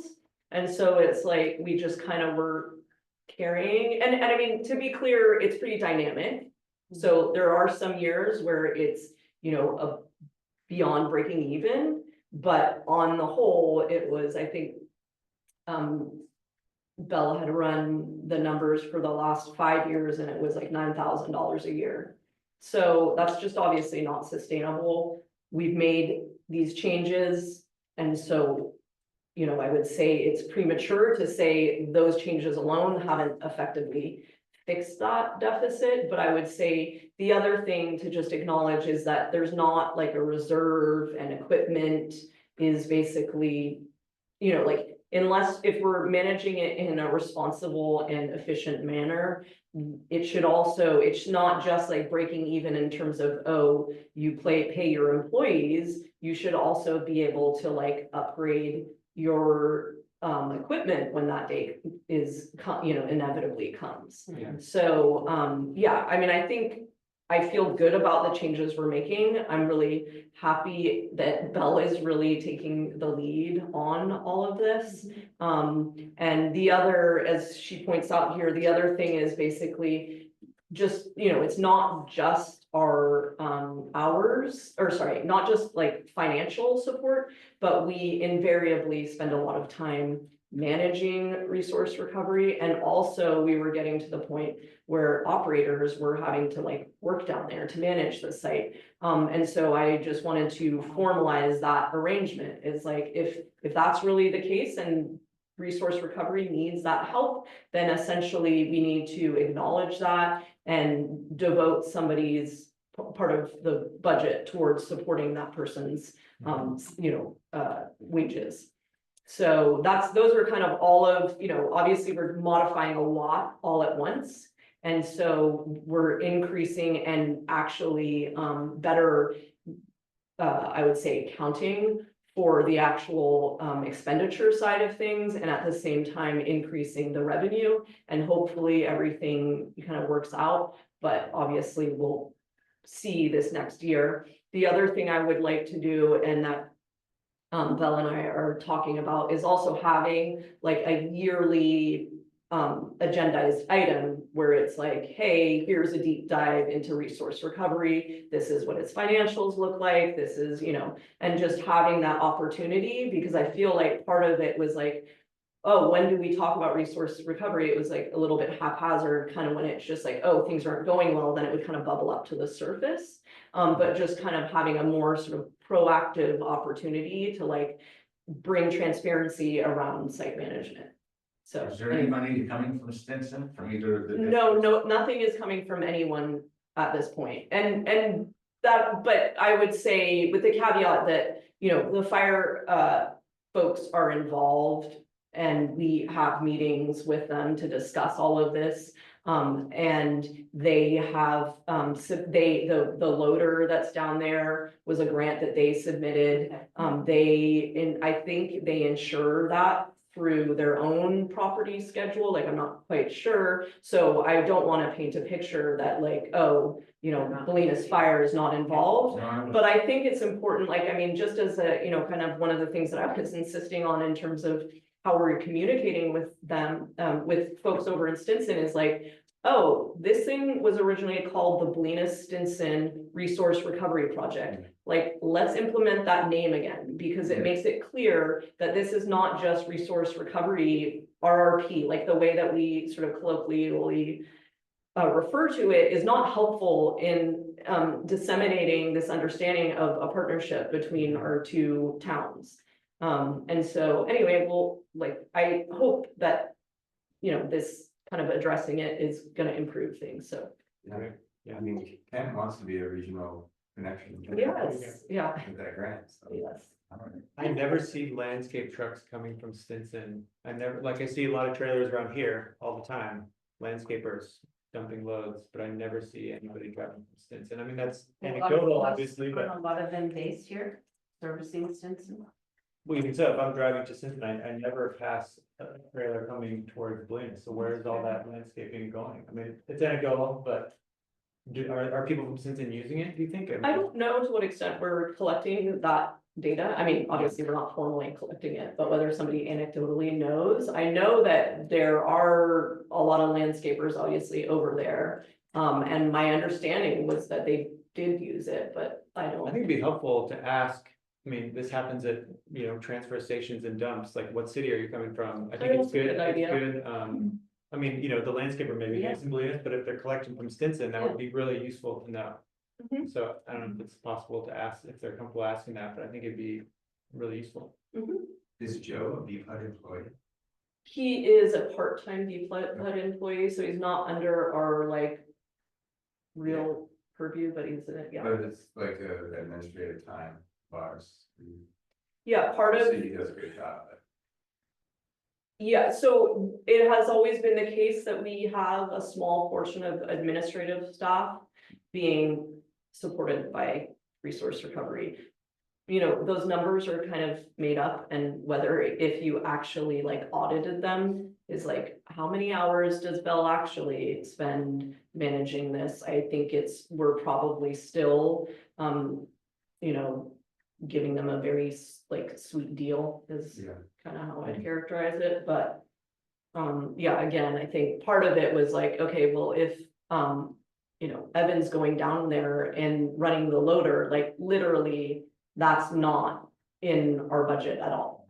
So let's just acknowledge that that's actually happening. Yeah, and could some of the Stinson water operators come? I mean, the way that we've conceived it is like, we still are like, okay, we're the ones managing it. And I think to me, it's like, it's easier to really have it under a single umbrella, and it's more like, let's just make sure that you guys are kind of financially supporting this thing, and we'll still take the heavy lift of actually operating it. I think we're gonna get more buy-in, honestly, if we do it that way, as Yeah. opposed to like, now you guys need to actually volunteer here. But I do like the idea of Andrews. I mean, I don't know, but you know, at some level, are there folks on the volunteer fire board that could, if they're involved, we could stay open on Sunday, like that would be huge, you know?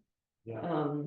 Anyway. Yeah, you might get into kind of weird insurance issues with that, I don't know, but I think the resource recovery is a really significant benefit to this town in all different kinds of ways. I think it's so difficult for people, you know, who are doing their own gardening or whatever to get up to Nicasio. If that was closed, I think it would just be such a pain in the neck. And Fossil fuels. Well, and it costs more, yeah. yeah, it's super expensive to drive up there, really hard. You have to have a borrow a truck from somebody, you know, and if we're trying so hard to do fire fuel reduction, I just think that it benefits our community in so many ways. And I would hope that we would do everything we possibly could to keep it going, because I just think it's great.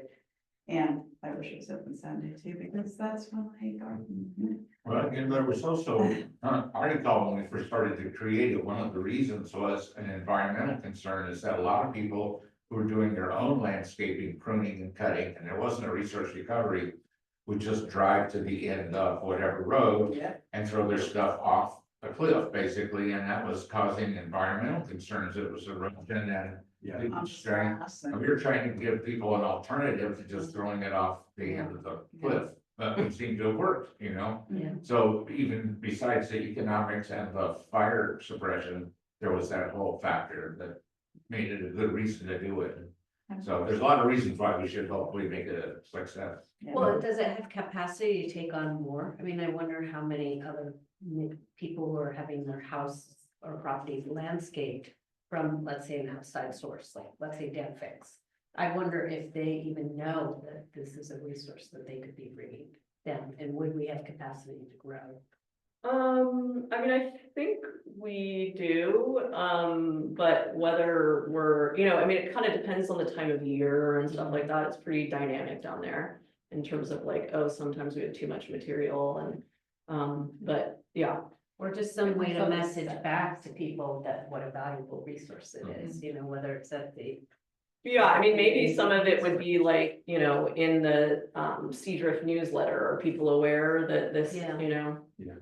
Yeah, that's fine. I think the local landscapers in Bolinas now all know about it, but I think you're right, the landscapers in, the Seadrift may not all be aware of it, so. How did it come to be managed by the BPUD? Because it's our land? Yeah, See, I'm gonna be hard headed on this stuff because I'm on the finance committee, but like, if you were brand new and you looked at our budget and you're like, you're a water district, water and sewer, like, why are you doing this? Why are you doing this? And so we're involved in so many things because it was like convenient or it was because of our land. And so if something is a great value to the town, but it is hurting our district, I don't know if it's worth doing it if we can't solve it. Like, so- Especially if we don't have money in our reserves. and Yeah, and I people, think we our have money, systems- we have like administrative costs. Yeah. We have so many things that are like on the verge of collapsing Mhm. with our district. And so if we're like, oh, we need to like send another operator down to research recovery. It's like, Yeah, I would absolutely agree. I'm so glad you raised that. Yeah, and I mean, I probably should have chimed in here on the parking thing, but I think that's an important point to make, and I, you know, I was pretty insistent, like, and I appreciate that in other parking programs, they have similar language of whether you initiate a fee now, you want to give yourself the opportunity to initiate a fee later. And so there is, you know, essentially pretty loose language around this program may require, you know, fee, because that's one that I really find, I mean, here, I feel like it's very obvious that you're providing a very wide community benefit, right? This is serving the entirety and even beyond Bolinas.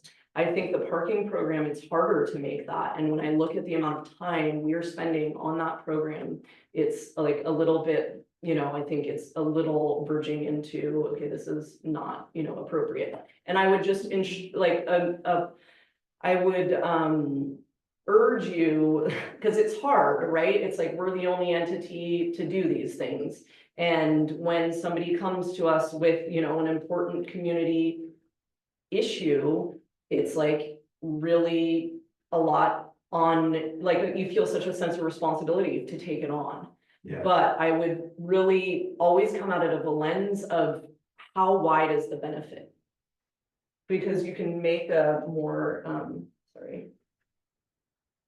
Yeah, you can make a stronger argument for, yeah, no, we don't really have the revenue to do this, but the benefit is so widespread and it's so critical to our community, that we really should take this on. Well, I think your idea about having an annual update dedicated specifically to their ecology and the operations and the P and L that comes with it, it would be really helpful. And I also glad you brought up the reserves, because I was wondering, could we not partner with some of these other entities to at least see how they could be contributing to a reserve for future mechanical Yeah. upgrades or breakdowns? Yeah. So I don't think it's too soon to ask, even though I know you've been spending a lot of time overhauling the system. Yeah, I mean, I think right now, what, you know, on paper, it's kind of like, again, because we've raised rates. I don't know if that's gonna diminish usage, but on paper, when we look at, you know, okay, if rates stay, if we increase rates and the amount of usage is maintained, and even if we start to acknowledge these other expenditures, and if we get these contributions from other folks, like, we are building a reserve. That program looks like, okay, it's not only just, you know, breaking even, but it is also collecting some reserve. So then the question is, okay, well, let's actually see what the financials look like this next year, because so many things have changed, or, you know, are slated to change. Let's see if it actually turns out the way we were predicting on paper. Okay, all right. Let's keep going, because we've already done number 6. There's, Yeah. the only, moving on to number 13 is our next bulleted item, where we actually have something, so that's the finance committee. And there's 3 items here, 3, 4, and 24. So the 3, 4, and like we said, we'll put those off till next time. And then the 24 was basically the minutes. All right, if we can get to where we got there. Okay, So does that move us to number 18, having already done number 17? yeah, Okay. Item 18, board approval of the draft financial report of the BPUD for fiscal ending June 30th, 2024. yeah. So there were, We have been provided with annual financial report. yeah, 3 items here. One is the annual financial report, one is a letter basically from, you know, kind of a stock letter from the auditor, and one is the board of directors and management report. So I would say, just as a matter of logistics, as you can see, these are all painted as drafts. But what you guys are effectively doing here is pointing out any revisions you want made to them. And ultimately, we would notate those, bring them back to the auditor to incorporate them if and where appropriate. And then ultimately, though, you guys would be giving me essentially the your approval for these becoming the finalized versions. So let's start by going, does anybody on the board have any questions or comments or things they want to say about any of the items? Well, I guess I would just say it's a pretty dense financial document, and I think having that context before reading it and trying to go through it, I didn't really know. I mean, obviously I see it's a draft and you're looking for approval of the draft, but I didn't really know what was going to be asked of us. So having a little context before kind of digging into this stuff would have been helpful. Okay, and what kind of context do you want? Well, just kind of what you said now, like what's going to be happening at the meeting tonight, what you're expecting of us. I Yeah, don't know, I guess I didn't have that for this. okay. You know, it's just sort of a, Yeah, and I don't know on, you know, I mean, I can look back, my understanding, and I was here at the last one, is that essentially this is almost more a formality, right? Because they're prepping the document and it's like a means for transparency. And I don't think that the board has routinely actually offered, Okay. unless it was like, you know, there's a date wrong or something like that. yeah, But I think it was more like, hey, here it is. an opportunity for you guys to look. And again, it's a little weird, right? Obviously, this is the audit from the year ending in 24. So it's quite in the rear view. But you have these comparisons of the year ending in 23 and the year ending in 24 that I personally find helpful, where you sort of see the direction of the Yeah. district. Yeah. But yeah, as far as your actual input here, Kevin, I can go back and even maybe talk to Jennifer around, what is the traditional input from the board, but I think it was really pretty minimal. I mean, I don't have any comments or suggestions, but am I approving this as it's written? Because I haven't dug into this and really examined the facts and figures within, so I feel like I'm Yeah. approving something that I haven't really dug into, which feels a little strange. Yeah, I mean, and just to let you know, I mean, this has been, months long process where both Belle and I are very involved and obviously in providing materials. Yeah. But again, it's also, even from a management standpoint, it's pretty weird, right? Because effectively, there's a lot of, for good reasons, kind of separation between the auditor and us as managers.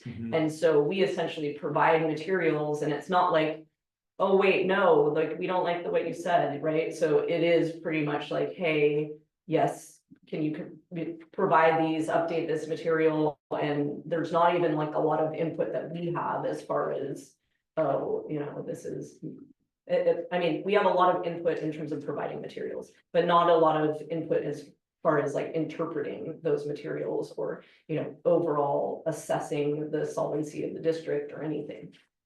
I mean, I find useful the sort of intros where they say, no discrepancies, no major discrepancies Yeah. were found, that there's nothing untoward happening with your financial reporting, like that to me is kind of all I need to know. Yeah.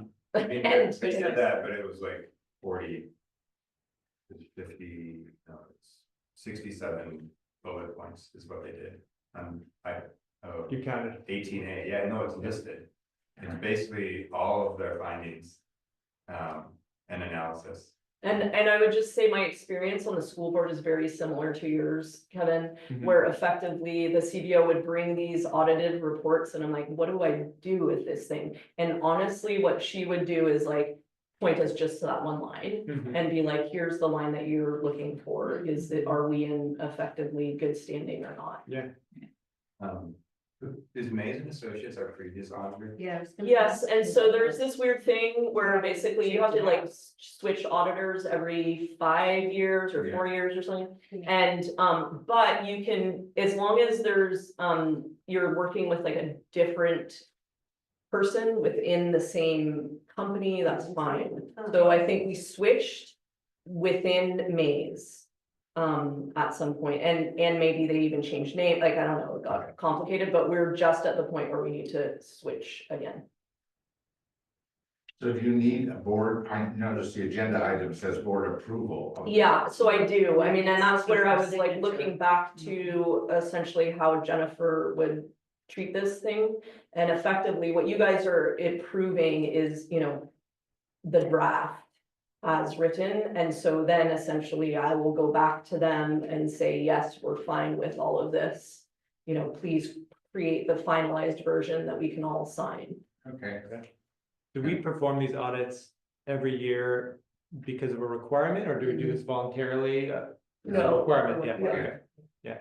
Who do we submit them to? The state? Oh, where did we get?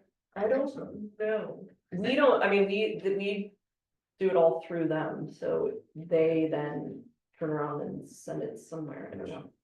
What arm of the California government is requiring this? I don't know. Not like the state water board or anything, is it? No, It's gotta be like the IRS or something, right? Yeah, it's good. It'd be the franchise task board. Yeah, okay. Maybe next year we won't have to do it. I don't think it would be the Secretary of State. Newsom will send us a burner phone and ask us to.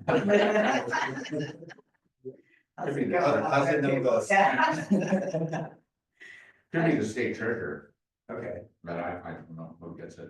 You want to have approval of each of these individually? yes, please. I would move to approve the management representation letter. We're taking these separately, Yeah. okay, is there a second? I'll second.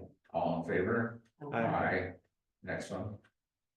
Grace, you want to I go? move to approve the BCPUD draft audit report 6/30/24. Okay, I'll second. all in favor? Aye. I would move to approve the BCPUD draft management report dated 6/30/24. I'll second. All in favor? Aye. All right, Okay, thank you all. yeah, Got it. Okay, and then moving, It's very good. to number 19. Very tense. board to consider, yeah, sorry. Or to consider an increase in the director's monthly stipend for fiscal 25-26. And I noticed that we do have a little write-up Mhm. on the background of this. If you recall, when we did vote 20 years ago to increase it from 125 to 250. I thought that your information from the other districts was interesting. Yes. Stinson and North Marine Water each give their directors $200 for each day they attend a meeting, which I assume is committee meetings as well as a full I board think so. meeting. And That's why Kevin's trying to be on all these guys. Anticipating. Yeah, you might get more out of it. Stinson has. Yeah, you get $400 for being on the bike slash. It's 2 votes, right? You're so close.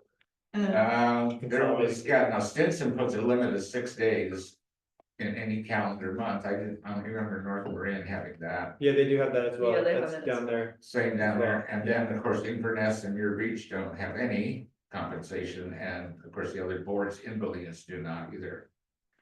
So, is there an inclination to wanna increase it, or to try to copy what these other districts do, or do we just leave it alone? I have a few opinions.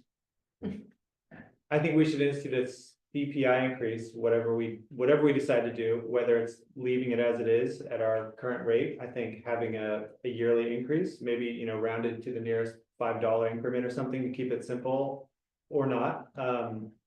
I think that would be really useful. I mean, I think $250 in 2006 should be almost $400 now if you just did the simple increases. So I would be in favor of that. Yeah, and I noticed that North Marin does an escalator or whatever. I agree. I mean, generally, I think that it means that we don't necessarily have to come back to this conversation every time or every 20 years, which is, you know.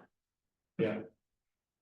Yeah, that makes sense to me. I mean, and it seems Yeah, like, You're saying it's an automatic Yes. as escalation? opposed to Yeah. the number of meetings attended and all that. Yeah, yeah. It's so variable on which committee you're on. It is, and I think that it's not like we have a lot of extra money to throw around, and it doesn't have good, I hate saying it doesn't have good optics. I just don't think it's right to spend a lot of money necessarily on ourselves. Yeah, When I know that we've got culverts to replace. I just, you know, I think that a cost of living increase is perfectly reasonable. But I wouldn't, you know, I think that if somebody's getting paid $1,200 a month, if they go to 6 meetings, that seems a little excessive. Yeah, to me, even though I appreciate the time, the amount of time that people put in totally, but I kind of think that's what you sign up for when Yeah. you decide to do something. I mean, basically, I've always thought the stipend we get is pretty nominal, you know, I mean, we're volunteers, to be honest, and for the time that we put in, it's community service. Mhm. So it's really not about the money, you know, but on the other hand, the point is taken about the GBR. Yeah. Makes sense, so. I kind of just think everyone that has employees should have an automatic cost of living increase. Because otherwise they're getting paid less every single year, and that seems wrong to me. Okay, yes, I would agree. I feel like if you guys decide that there's a value to your time, why would that value decrease over time? It doesn't Yeah. make sense. okay, The other thing, though, I would just, I mean, at some level, one of the issues is not just a financial one, it's a time issue for me and the amount of time.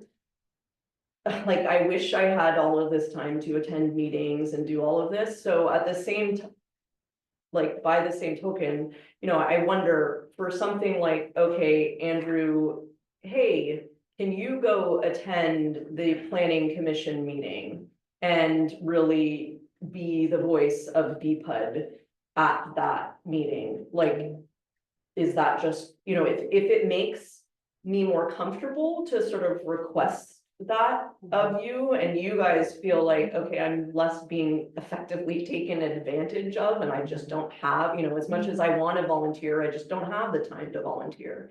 And if it makes us like a big difference in your decision making around that, I think we should, I mean, we don't have to do it now, but I think we should contemplate it, because it might be a huge benefit to the district if ultimately some board members are getting more involved to essentially address all of the different needs we have at the district, because we definitely have way too much on our plates, so. But you're talking about that in terms of. I go to the planning commission and I get an hourly wage. Well, exactly Or what is these it- guys are are those talking. separate? Okay. No, they talked about it in here, like if you go, you know, and even actually Muir Beach.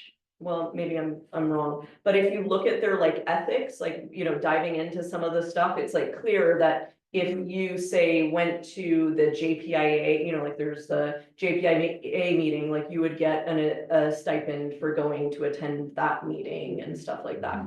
So there are, yeah, I don't think it's like only ad hoc committees. In fact, I think it's probably a lot of times these more kind of formal meetings where it's like, hey, somebody needs to go to our insurer annual meeting. Okay, I'm gonna go attend and I'll get the $200 or whatever for, you know. Anyway, Okay, so we're talking about not doing any of that, but just agreeing to a 5% annual increase, because it represents a cost of living increase, Or whatever the or whatever. Maybe our based percentage. CPI is. I mean, honestly, I kind of like the $200 per meeting model. I think it makes a lot of sense. I think, you know, when I miss a meeting every year because I'm abroad, I feel guilty taking my stipend because I wasn't at the meeting, and this year I didn't read the materials and I was totally absent. I didn't join on Zoom, so why am I being paid $250 for a month when I didn't do anything? I think I would feel better if I didn't make anything that month, but I was paid when I attend the meetings and I participate and I do the research. I'm also thinking about the finance committee, what a big I lift. was gonna say, being- the finance committee. Being on that committee is, you know, I mean, every committee has their moments, but I think every year being on the finance committee is a huge lift, and it's many meetings and it's, you Yeah. know, Mhm. dense.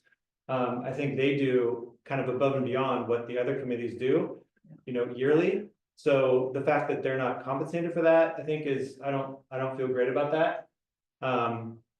In addition, I think that paying directors more might attract a more diverse population of applicants to, you know, become a VPUD director. Not everybody has the luxury of, you know, basically, like you say, volunteering their time, Jack, to, you know, come to these meetings, and it's a lot of work. So, I think that's another reason to advocate for paying more, whatever that So model so is. you would actually advocate for per meeting up to total, a maximum number of I meetings per month? like that model. I think it's fair, you know, Mhm. I mean, there's a, you know, $40,000 piazza bill. What we're talking about here probably wouldn't even come close to that. I'm not sure. I haven't done the math exactly, but, yeah, I mean, think there's a lot currently we of- spend $15,000 a year on the director's pay.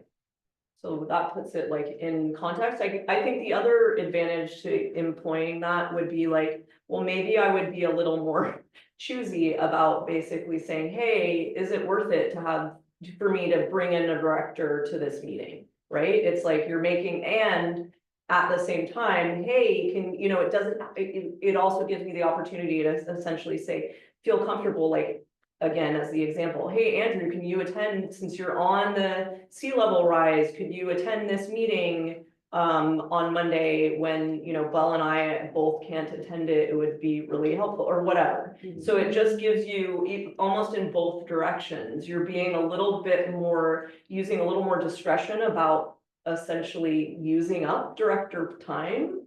And then also feeling more comfortable about asking them to volunteer that time because they are being compensated in some way. And Grace, go ahead. I think it would, I would want some kind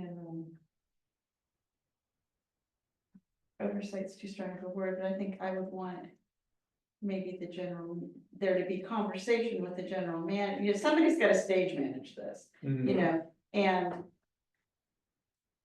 there are people, not on this board at the moment, but, there are people who do have a lot of time and who do get passionate about a project and do wind up going to lots and lots of meetings, and I think there needs to be a little bit of a fence around that.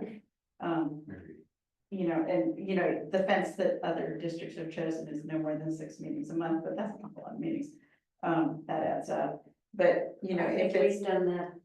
I'm sure you have. The finance, I agree that the finance committee is a thing apart, and But there's more, We should- guaranteed, every year we know the finance committee is gonna have 8 or 10 meetings, Yeah. because that's the At this- schedule, at that right? time of year. Whereas committees like personnel, I mean, for years, we would maybe have 1 or 2, Right, and then and then we suddenly have a the bunch. shit hits the fan and we have 12. Yeah. So, you never know. But what about, Grace, like just a request by the general manager? Like essentially, if you guys. Both ways, if. Yeah, I mean, but Remember that effectively committee, like obviously. approval, I think it's Yeah. not really necessarily appropriate for Kevin to be like, oh yeah, by the way, I went to this meeting, Right. right?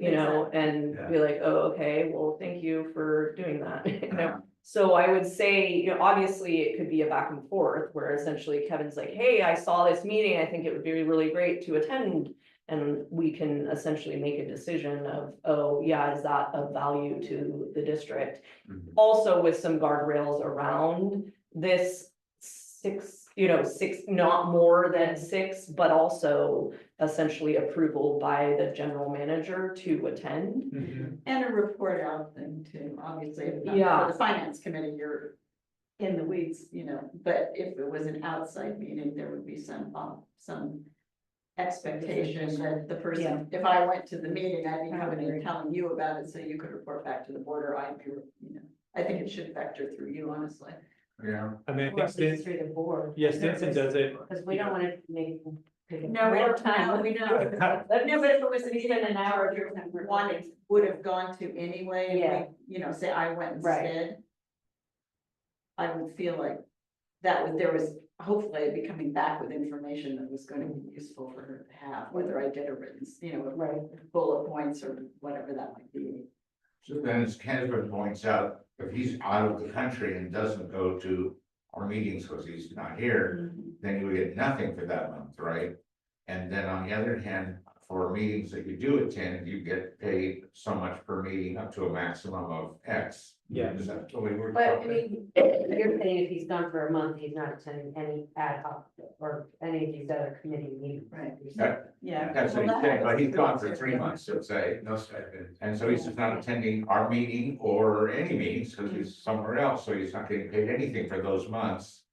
But then if he's here and goes to 3 meetings in a month, then he gets paid for 3 meetings, so all of us are in that boat, right? What So, about if you Zoom? Because that happens to us sometimes. When I'm gone, if I'm well, gone. that's a good question, because when you're zooming, you're not really able to vote. But you're still. Like, doesn't mean you have there you are, materials. sitting in Italy at 4 o'clock in the morning. Exactly, yeah. Well, Yeah, I you read the materials, materials, you're in the, Yeah, you're you having a participate. conversation. Yeah, All right, so what do you think about that? Well, let's just go around the table. What do you think about zooming in? Oh, well. I feel like that is an important participation in context for the next meeting and for future decisions. Even if you can't vote, you should get a credit for attending. Maybe once a month, maybe or like for a board Well, I'm meeting. just talking about work, yeah. Yeah, Just the board. I tend to think that it's important and I think it's valuable for us who are in the room. To hear from someone or from a fellow board member if they can't vote, so I think it has impacted my decisions. So it's not great to me. Well, I have a vested interest, Okay. obviously, but, I think that it's fair to get paid for the meetings that you're zooming into, because you're fully participatory in the process, except that you can't vote, and the only reason that you can't vote is that it's a legal reason, not lack of Yeah. will. Yeah. you know. Right, please. I mean, there's no question, I spend all day working on Zoom Yeah, and I me get too. paid for working on Zoom, so I have no issue with Okay, somebody zooming in from Italy or right, elsewhere. and Kevin, we. Yeah, I agree. For board meetings, BIPA director board meetings, I'm not sure about other meetings. I don't know how to handle that or what to say. Like, are we talking about? I don't know, I don't know how to quantify the value for a director to zoom into a meeting with the county for half an hour. I don't know if that's worth $200. I'm not Yeah, not yeah, sure. but if it was the finance committee. But maybe Yeah, I mean, I think maybe maybe- it's a BPUD hosted event, right? Oh, that's a Limited good- Well, you to, can have, like- because to host it or event, or the Yeah. general manager has asked you. Yeah, Yeah, or if the Serve general as the manager. BPUD. like my meeting, Representative. my steering committee meeting next week is gonna be a 2-hour Zoom meeting with all the. Yeah, no, I Yeah, feel like and it's you're representing basically, BPUD, you know, I mean. Yeah. yes. Yeah. Yeah, or like you, I mean, you probably have Zoom meetings with the county all the time, or should. And sometimes board members get folded into those. Yeah, No, I would say, I mean, these are off the top of my head. I haven't thought about this very deeply, but I kind of like Stinson's model. And essentially what I would suggest you guys consider is like, if a meeting is, you know, over 45 minutes, whatever you think that number is, so that it's just like, oh, I spent 5 minutes, I get my whatever, $200. And I don't think that there should be a restriction on whether it's Zoom or not. That's just, kind of a vestige of some era, I think. And I would say we still have these guardrails around X number of meetings a month. And I would say, I like the idea of $200 per meeting as Stinson conceives it. Is that, yeah, and with escalators associated with it. And I would say that you also have to communicate with me prior to attending a meeting if you ultimately want to get reimbursed for it. uh-huh. So basically you'd recommend that we adopt Stinson's as our new policy. Yeah, I guess maybe if you guys don't mind, we could put this on, bring it back to another meeting, so I can just look at the sort of financial implications. It's a little Yeah, hard. I mean, I Yeah. would like that because. Yeah, because I could at least do this.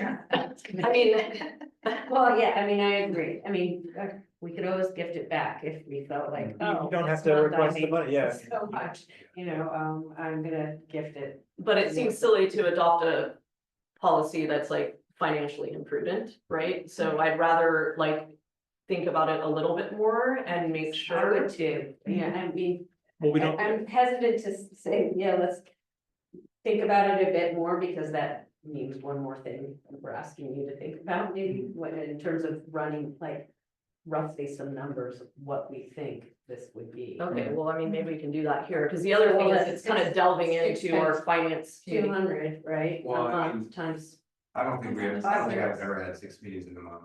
Yeah. I think like this could potentially save money in some weird way, like, is if you go to one meeting, we're saving the district $50 per There you go. person. Well, that I agree. And I think there's plenty of months where none of us are in a Yeah. committee meeting, right? Yeah. So good point, yeah. it might be just worth running a couple scenarios with like Maybe we could, finance season and. Well, I was gonna say, maybe And we'll more, use I was some- gonna ask you guys, like, how much time do you think you spend on it, right? I mean, that may be helpful feedback Hmm, for George. meetings or. in- Yeah, I mean, or let Georgia know how many, over the last year or 6 months, how many meetings did I attend that I think could qualify for this sort of I mean, reimbursement. oddly enough, I do track my VPAT time. Okay. Like all time, even Yeah. if you're like reading them, If yeah, I'm here from 6 to that's cool, 9 and, whatever time you're doing reading or, yeah. we had a half hour meeting with the county this Mhm. Monday morning. And then we had a follow-up, after, so it was an hour. yeah, and I would say the other thing that was a heavy lift was Jack and Kevin's involvement on Recology. And particularly Jack was Kevin was really involved in like helping me edit stuff, Yeah. I guess that's the other question is like, at some level, a lot of your time is actually not in meetings. It's Yeah. actually just doing like legwork. Yeah, So anyways, again, I think there's, to my mind, a lot of value in really thinking about modifying it towards, at least doing this. all right, why don't we do this? I think you should agendize this as an action item for next meeting. And in the meantime, get us back, your analysis, if you will. And if people have information that would be helpful, you know, you can share with Georgia, just like for your Yeah. personal. Yeah, very helpful. I mean, the only thing that I would say is a little bit of a stinker is that we kind of, this obviously has implications for the finances. And we need to wrap that up. So, it's a little bit, you know, maybe what I would suggest we almost do is I might come back with a policy that's like, hey, this is what we'd ultimately like to do the year after, like the 26th.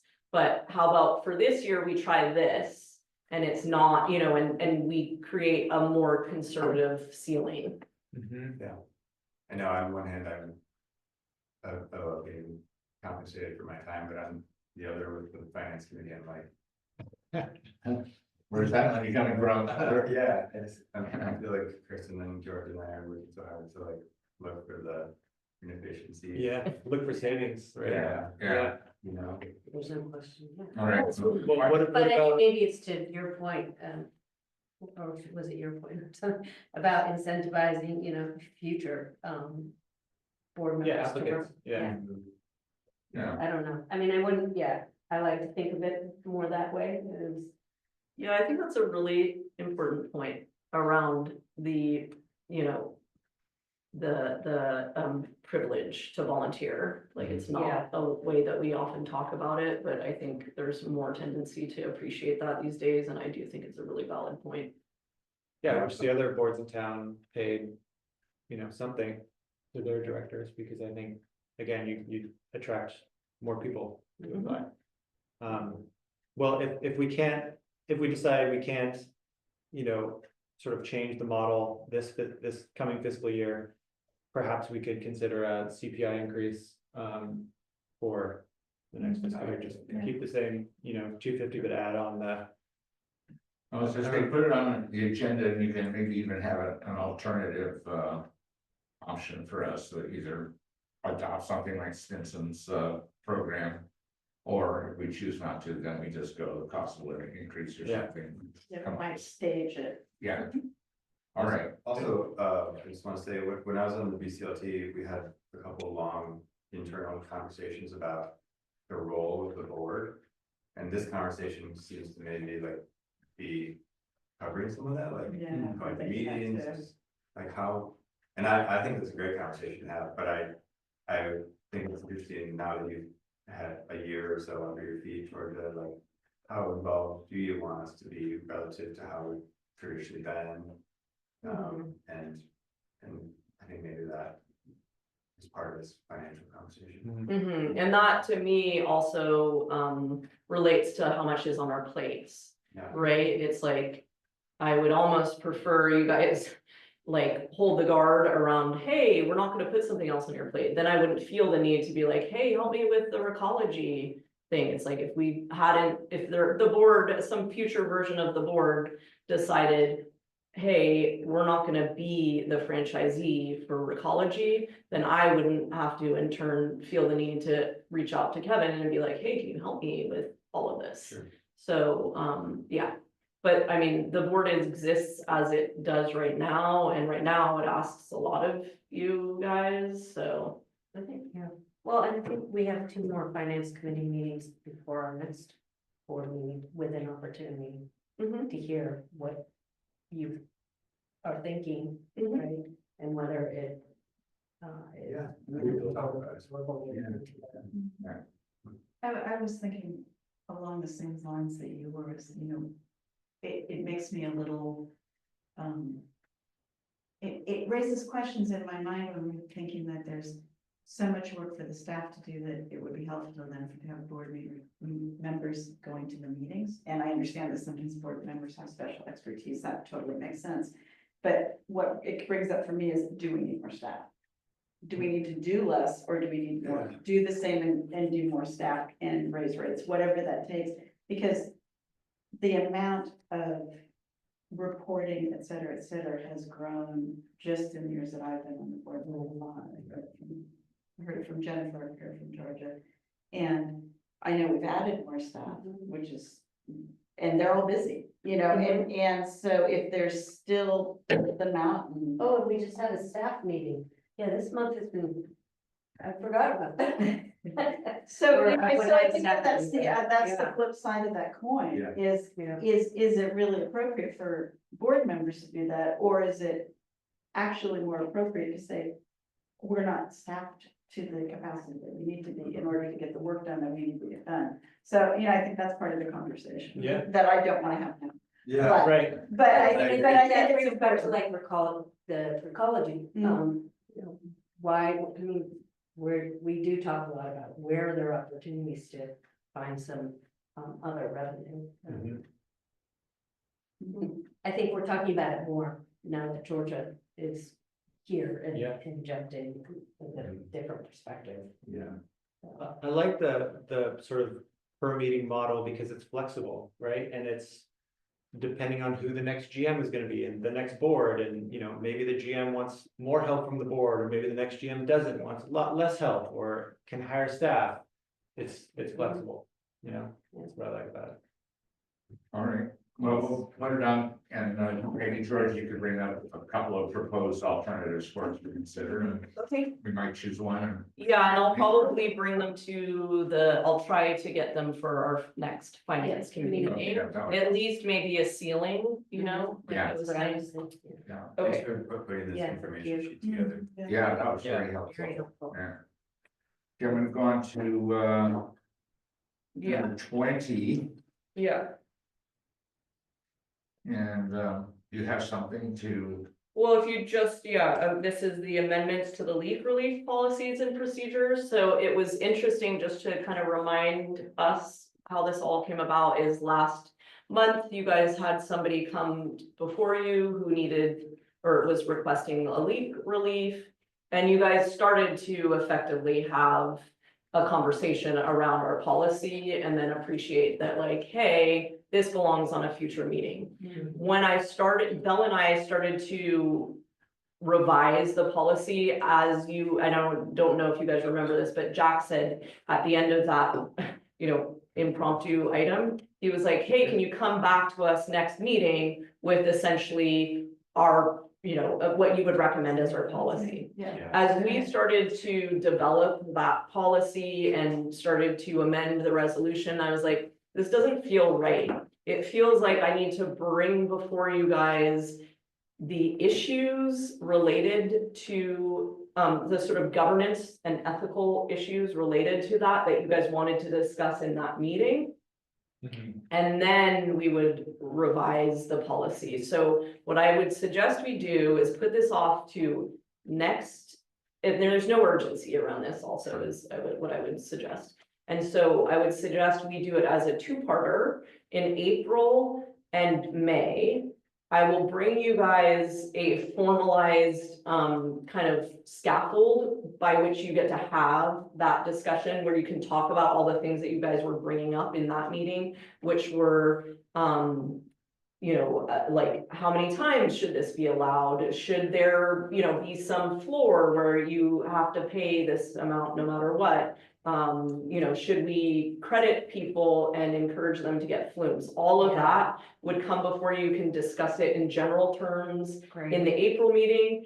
Then we can take that information. It doesn't have to be on for action, but we can understand, okay, this is how the board is feeling about these issues. And then we can revise the policy and bring it up for approval in May.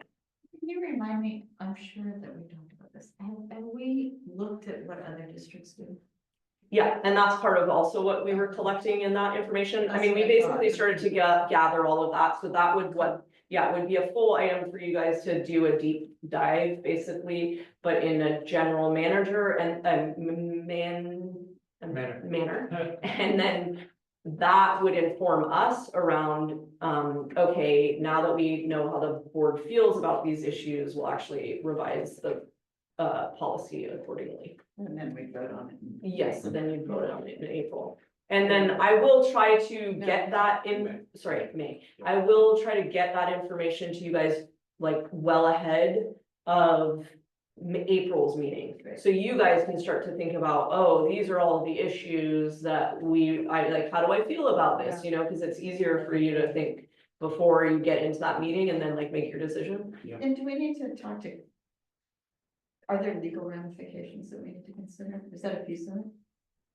I don't think so. Yeah. It's always been within our purview to To set create our our own own policy. standards, yeah. I didn't know if there was any far-reaching boundaries that we needed to I be can't careful of. recall us ever going to legal counsel to find out whether this particular subject was, you know. 'cause I mean, remember all when- of the other districts have leak relief policy as far as Yeah. I can tell, so. And we changed our policy from 100% forgiveness for a blind leak that was not discoverable to 90% because there's a certain floor to producing the water.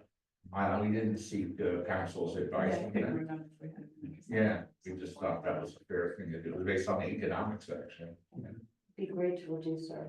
Huh? Oh, yeah, no, I'm not trying, that's why I looked at Jack, and I was like, okay, give me the off the cuff legal. Yeah, no, I don't think, I think that that's something within our purview to set rates, anyway, to set rates. Okay. So we- Yeah, and just to point out, one of the things that Yeah. became difficult and why I was like, let's essentially push this off. And I want it to be informed by the finance committee meeting is when we looked at it, I was like, we are giving leak relief, we have history of giving leak relief for like $2. And I was like, and so this whole idea of a floor became like untenable, like all of you guys had basically in that impromptu discussion been like, yeah, I like the idea of a floor, and then when I looked at it, I was like, this floor, that would be like our time would be around $200. Yeah. We have a history of giving leak relief for $2, like, this is feeling very weird, and partly because our water use rates are so low for that lowest tier. Yeah, And which brings it, I think then that becomes a finance, I mean, to my mind, actually, it becomes a whole board related issue, and how do you guys feel about that policy? Yeah. But, at least as it exists right now, that's something that I want to discuss next meeting with the finance committee around, hey, just understand this is like essentially your leak relief policy right now, because these rates are so low, means that we do like 5 hours of administrative work to essentially give somebody, potentially a $2. But usually it's more, so. It has, and one of the things we started to collect was like, let's look at all of our leak relief policy, what is the, lowest 1/3 tier, what is the middle tier, what is the average high tier? There's obviously a spread there, and obviously most people come for leak relief when it's in that high tier. yeah. But it just kind of, it just daylighted like, okay, what is, if we just say impact, if we decided, again, if I rewrote the policy and said, okay, now you have to, it has to be a minimum of $200 that you're essentially paying for a leak. Well, that would mean like all of these leak reliefs that were below that would now be essentially not granted. Right. And is that something that you guys really want to adopt? Like, I want you to think about, yeah, anyway. So, it just kind of raised this whole Yeah. kind of can of worms where it's Look like, forward to reading, because Yeah. it's complicated. I didn't know there were such minor leak leaks, because we only hear about the big ones, I think, so. well, they might have been, yeah, it was like over, I'm not sure. Maybe but- that- Yeah. Recall anything. Well, there's certain administrative costs in processing an application for leak relief, so if the leak relief is less than the amount that it costs us to administer it, then we shouldn't have to deal with it, Yeah. I agree. Yeah, Yes, and so the question is like, you could also imagine that then that means that you would adopt this kind of idea of a floor. yeah, Hey, this is what we charge you for this leak. But you could also have kind of more I don't know, like empathetic policy that says, we recognize that this is difficult, you could pay it over, like, we have a very liberal policy around how people pay us anyways, it's like somebody, I don't think I paid my bill this year, like, it's very, like, we're not hounding people to pay me. But I could imagine part of it is like, okay, if we're gonna adopt this floor, we also have language in there that says, in the case that this is, a financial burden, we would look to distribute these costs over your next 3 bills or whatever it is. So I think, our intention has always been to, We want to recognize that this is really a, you know, difficult financial hardship for people. But it is at the point where the policy now is like very weird, you know. Okay. Alright. Let's continue, we're almost done. Okay, Okay, 21 is none, 22 we've done, 23 is none, and that takes us to 24, which is the minutes of our regular meeting from February the 10th.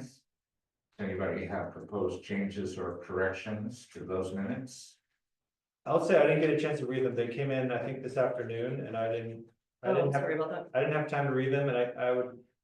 I mean, I know it's hard to get things out, you know, early, but I think we need to cut off like 24 hours or 48 hours ideally before a meeting to Mhm. send this stuff out.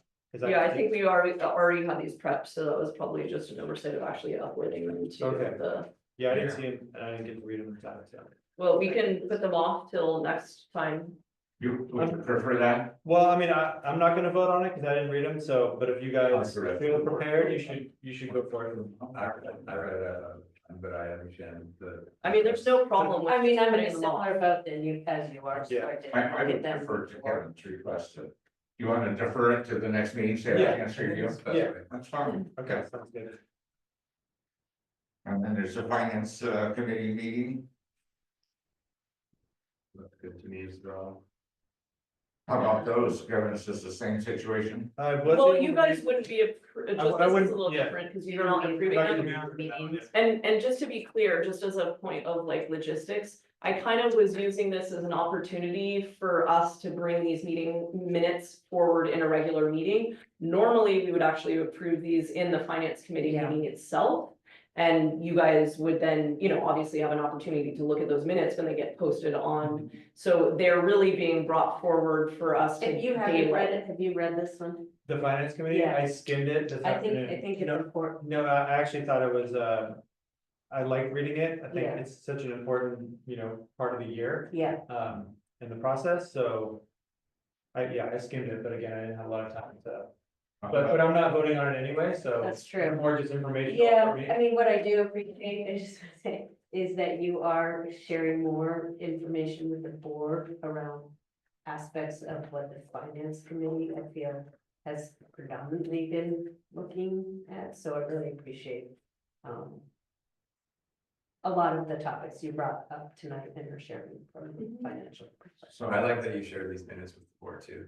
Yeah. The finance. No, I find it, So are we actually gonna vote on them or just? Yeah, and just to be clear, sorry, this is just for the finance committee members to vote on. Okay. So it would be Andrew and Kirsten, obviously. Okay, And with the, yeah, again, the reason I'm bringing them here is it just kind of daylights those minutes in a more prominent fashion than if they just get approved in the next finance committee meeting. well, yeah. did you feel satisfied? I did. Okay, Kirsten, you? Yeah. Okay, I would move to approve the February 14, 2025 finance committee. Kirsten, do you have a second? Second day, yes. Okay, all in favor? Aye. There you go. Thank you. Okay, then we get to the warrants, under item 26. Anybody have any questions or comments on the warrants? I had a couple questions, Sure. JDS airflow, air compressor, inspect and repair, Mhm. almost $4,000, is that like a site visit for a big compressor we have at one of our? Yeah, that labs? broke. Mhm. Broke, okay. At the plant, at the treatment plant. Okay. Yeah. Any other? Caught my eye. Marin County, Marin County, $250 for the November election, even though we didn't actually have an election, is that just, because we thought we might have an election, so we gotta pay that, is that the deal? Yeah, I think so. Okay, I can check on it, but, which That it gets reminds published, me, there is- if Yeah, you we have have not, something due on Monday. yes, Came completed up your to make Form comments. 700s, please do did you that. know Monday? I thought it was April 1st. It's April 1. April, well, okay, I saw it on Yeah. Monday. I probably gave myself 2 weeks. Yeah, notice. Yeah. Yes, I'm afraid that Grace is the only one who has submitted it. good job, Grace. I always do it like first thing, because otherwise I completely forget about it. I've got it in my calendar, like, you're right there. And then the other Piazzaville, another big one I noticed, but that's just the way things. Yeah, so sorry, no, that's the tank site replacement project. Are you talking about number 4? don't know what number it is $45,000? Yeah, sorry, it says project and then it says progress number 4. So Okay, that's actually the tank site got it. project, so that's not an emergency Okay, repair. great. That's it for me. Okay, any other questions or comments? Can I get a motion to approve the warrants? I so move. I'll second. All in favor? Aye. Aye. Okay. And we get to closing materials to be signed by board members. I don't know if there are any No, there's nothing this time. future agenda items. I would just, I don't know if all of you got them, but I did get a little invitation to come to the opening of the marine biology lab on Wharf Road on Saturday, the 29th at 9:30 in the morning. Did you guys ever get that? No, Maybe I got it because I'm the board president, but I wanted everybody to know cool. that they're going to have a ceremony on Saturday. Well, you're not gonna get Did you $200 get it as a for neighbor? attending that. Oh, yeah, and then if we're all there, we can get the first stipend. Did you get it, invite? They don't particularly like. Oh, me, come on. so. You're the neighbor. What is that? Not happy about the whole thing. I'm fine with the building and the program. I'm totally, completely supportive of the program. I just did not appreciate the Process. manner I The felt way they did. of demoing a historic building that they were given with a bogus architectural historical code. And not Yeah. not looking at, you know, Yeah. the value of what they had, and I think to our community, even though they had left it just to decay. Yeah. Yeah, I thought they were generally rude to us. I worked with you for a while and then independent as well as you did, and they were not really cooperative in trying to work with our community at all. And just did what they wanted to do when they wanted to, and like. I did hear the other day from Kathy that the summer camp is gonna get to use the facility, which is sweet. nice. Good, Yeah. that's good. Yeah. And the only thing I would say is I don't particularly care about the fence.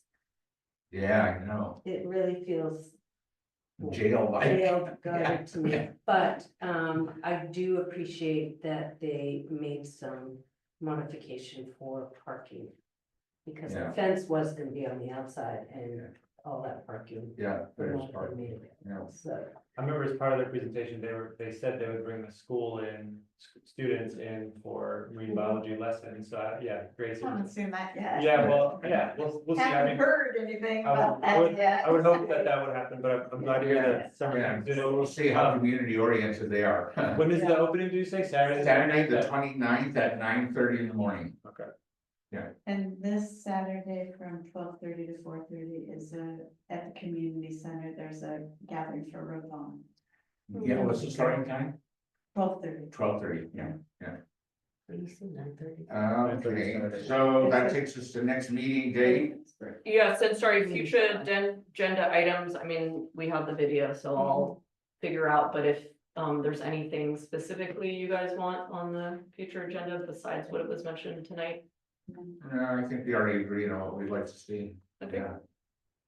All right, so our next meeting is, what's the calendar? You got that? I got it. April 16th.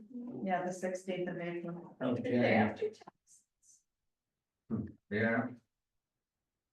Okay, and with that, this meeting is adjourned. Thank you. Right. Thank you all. Yeah. Thanks, Georgia. Thanks.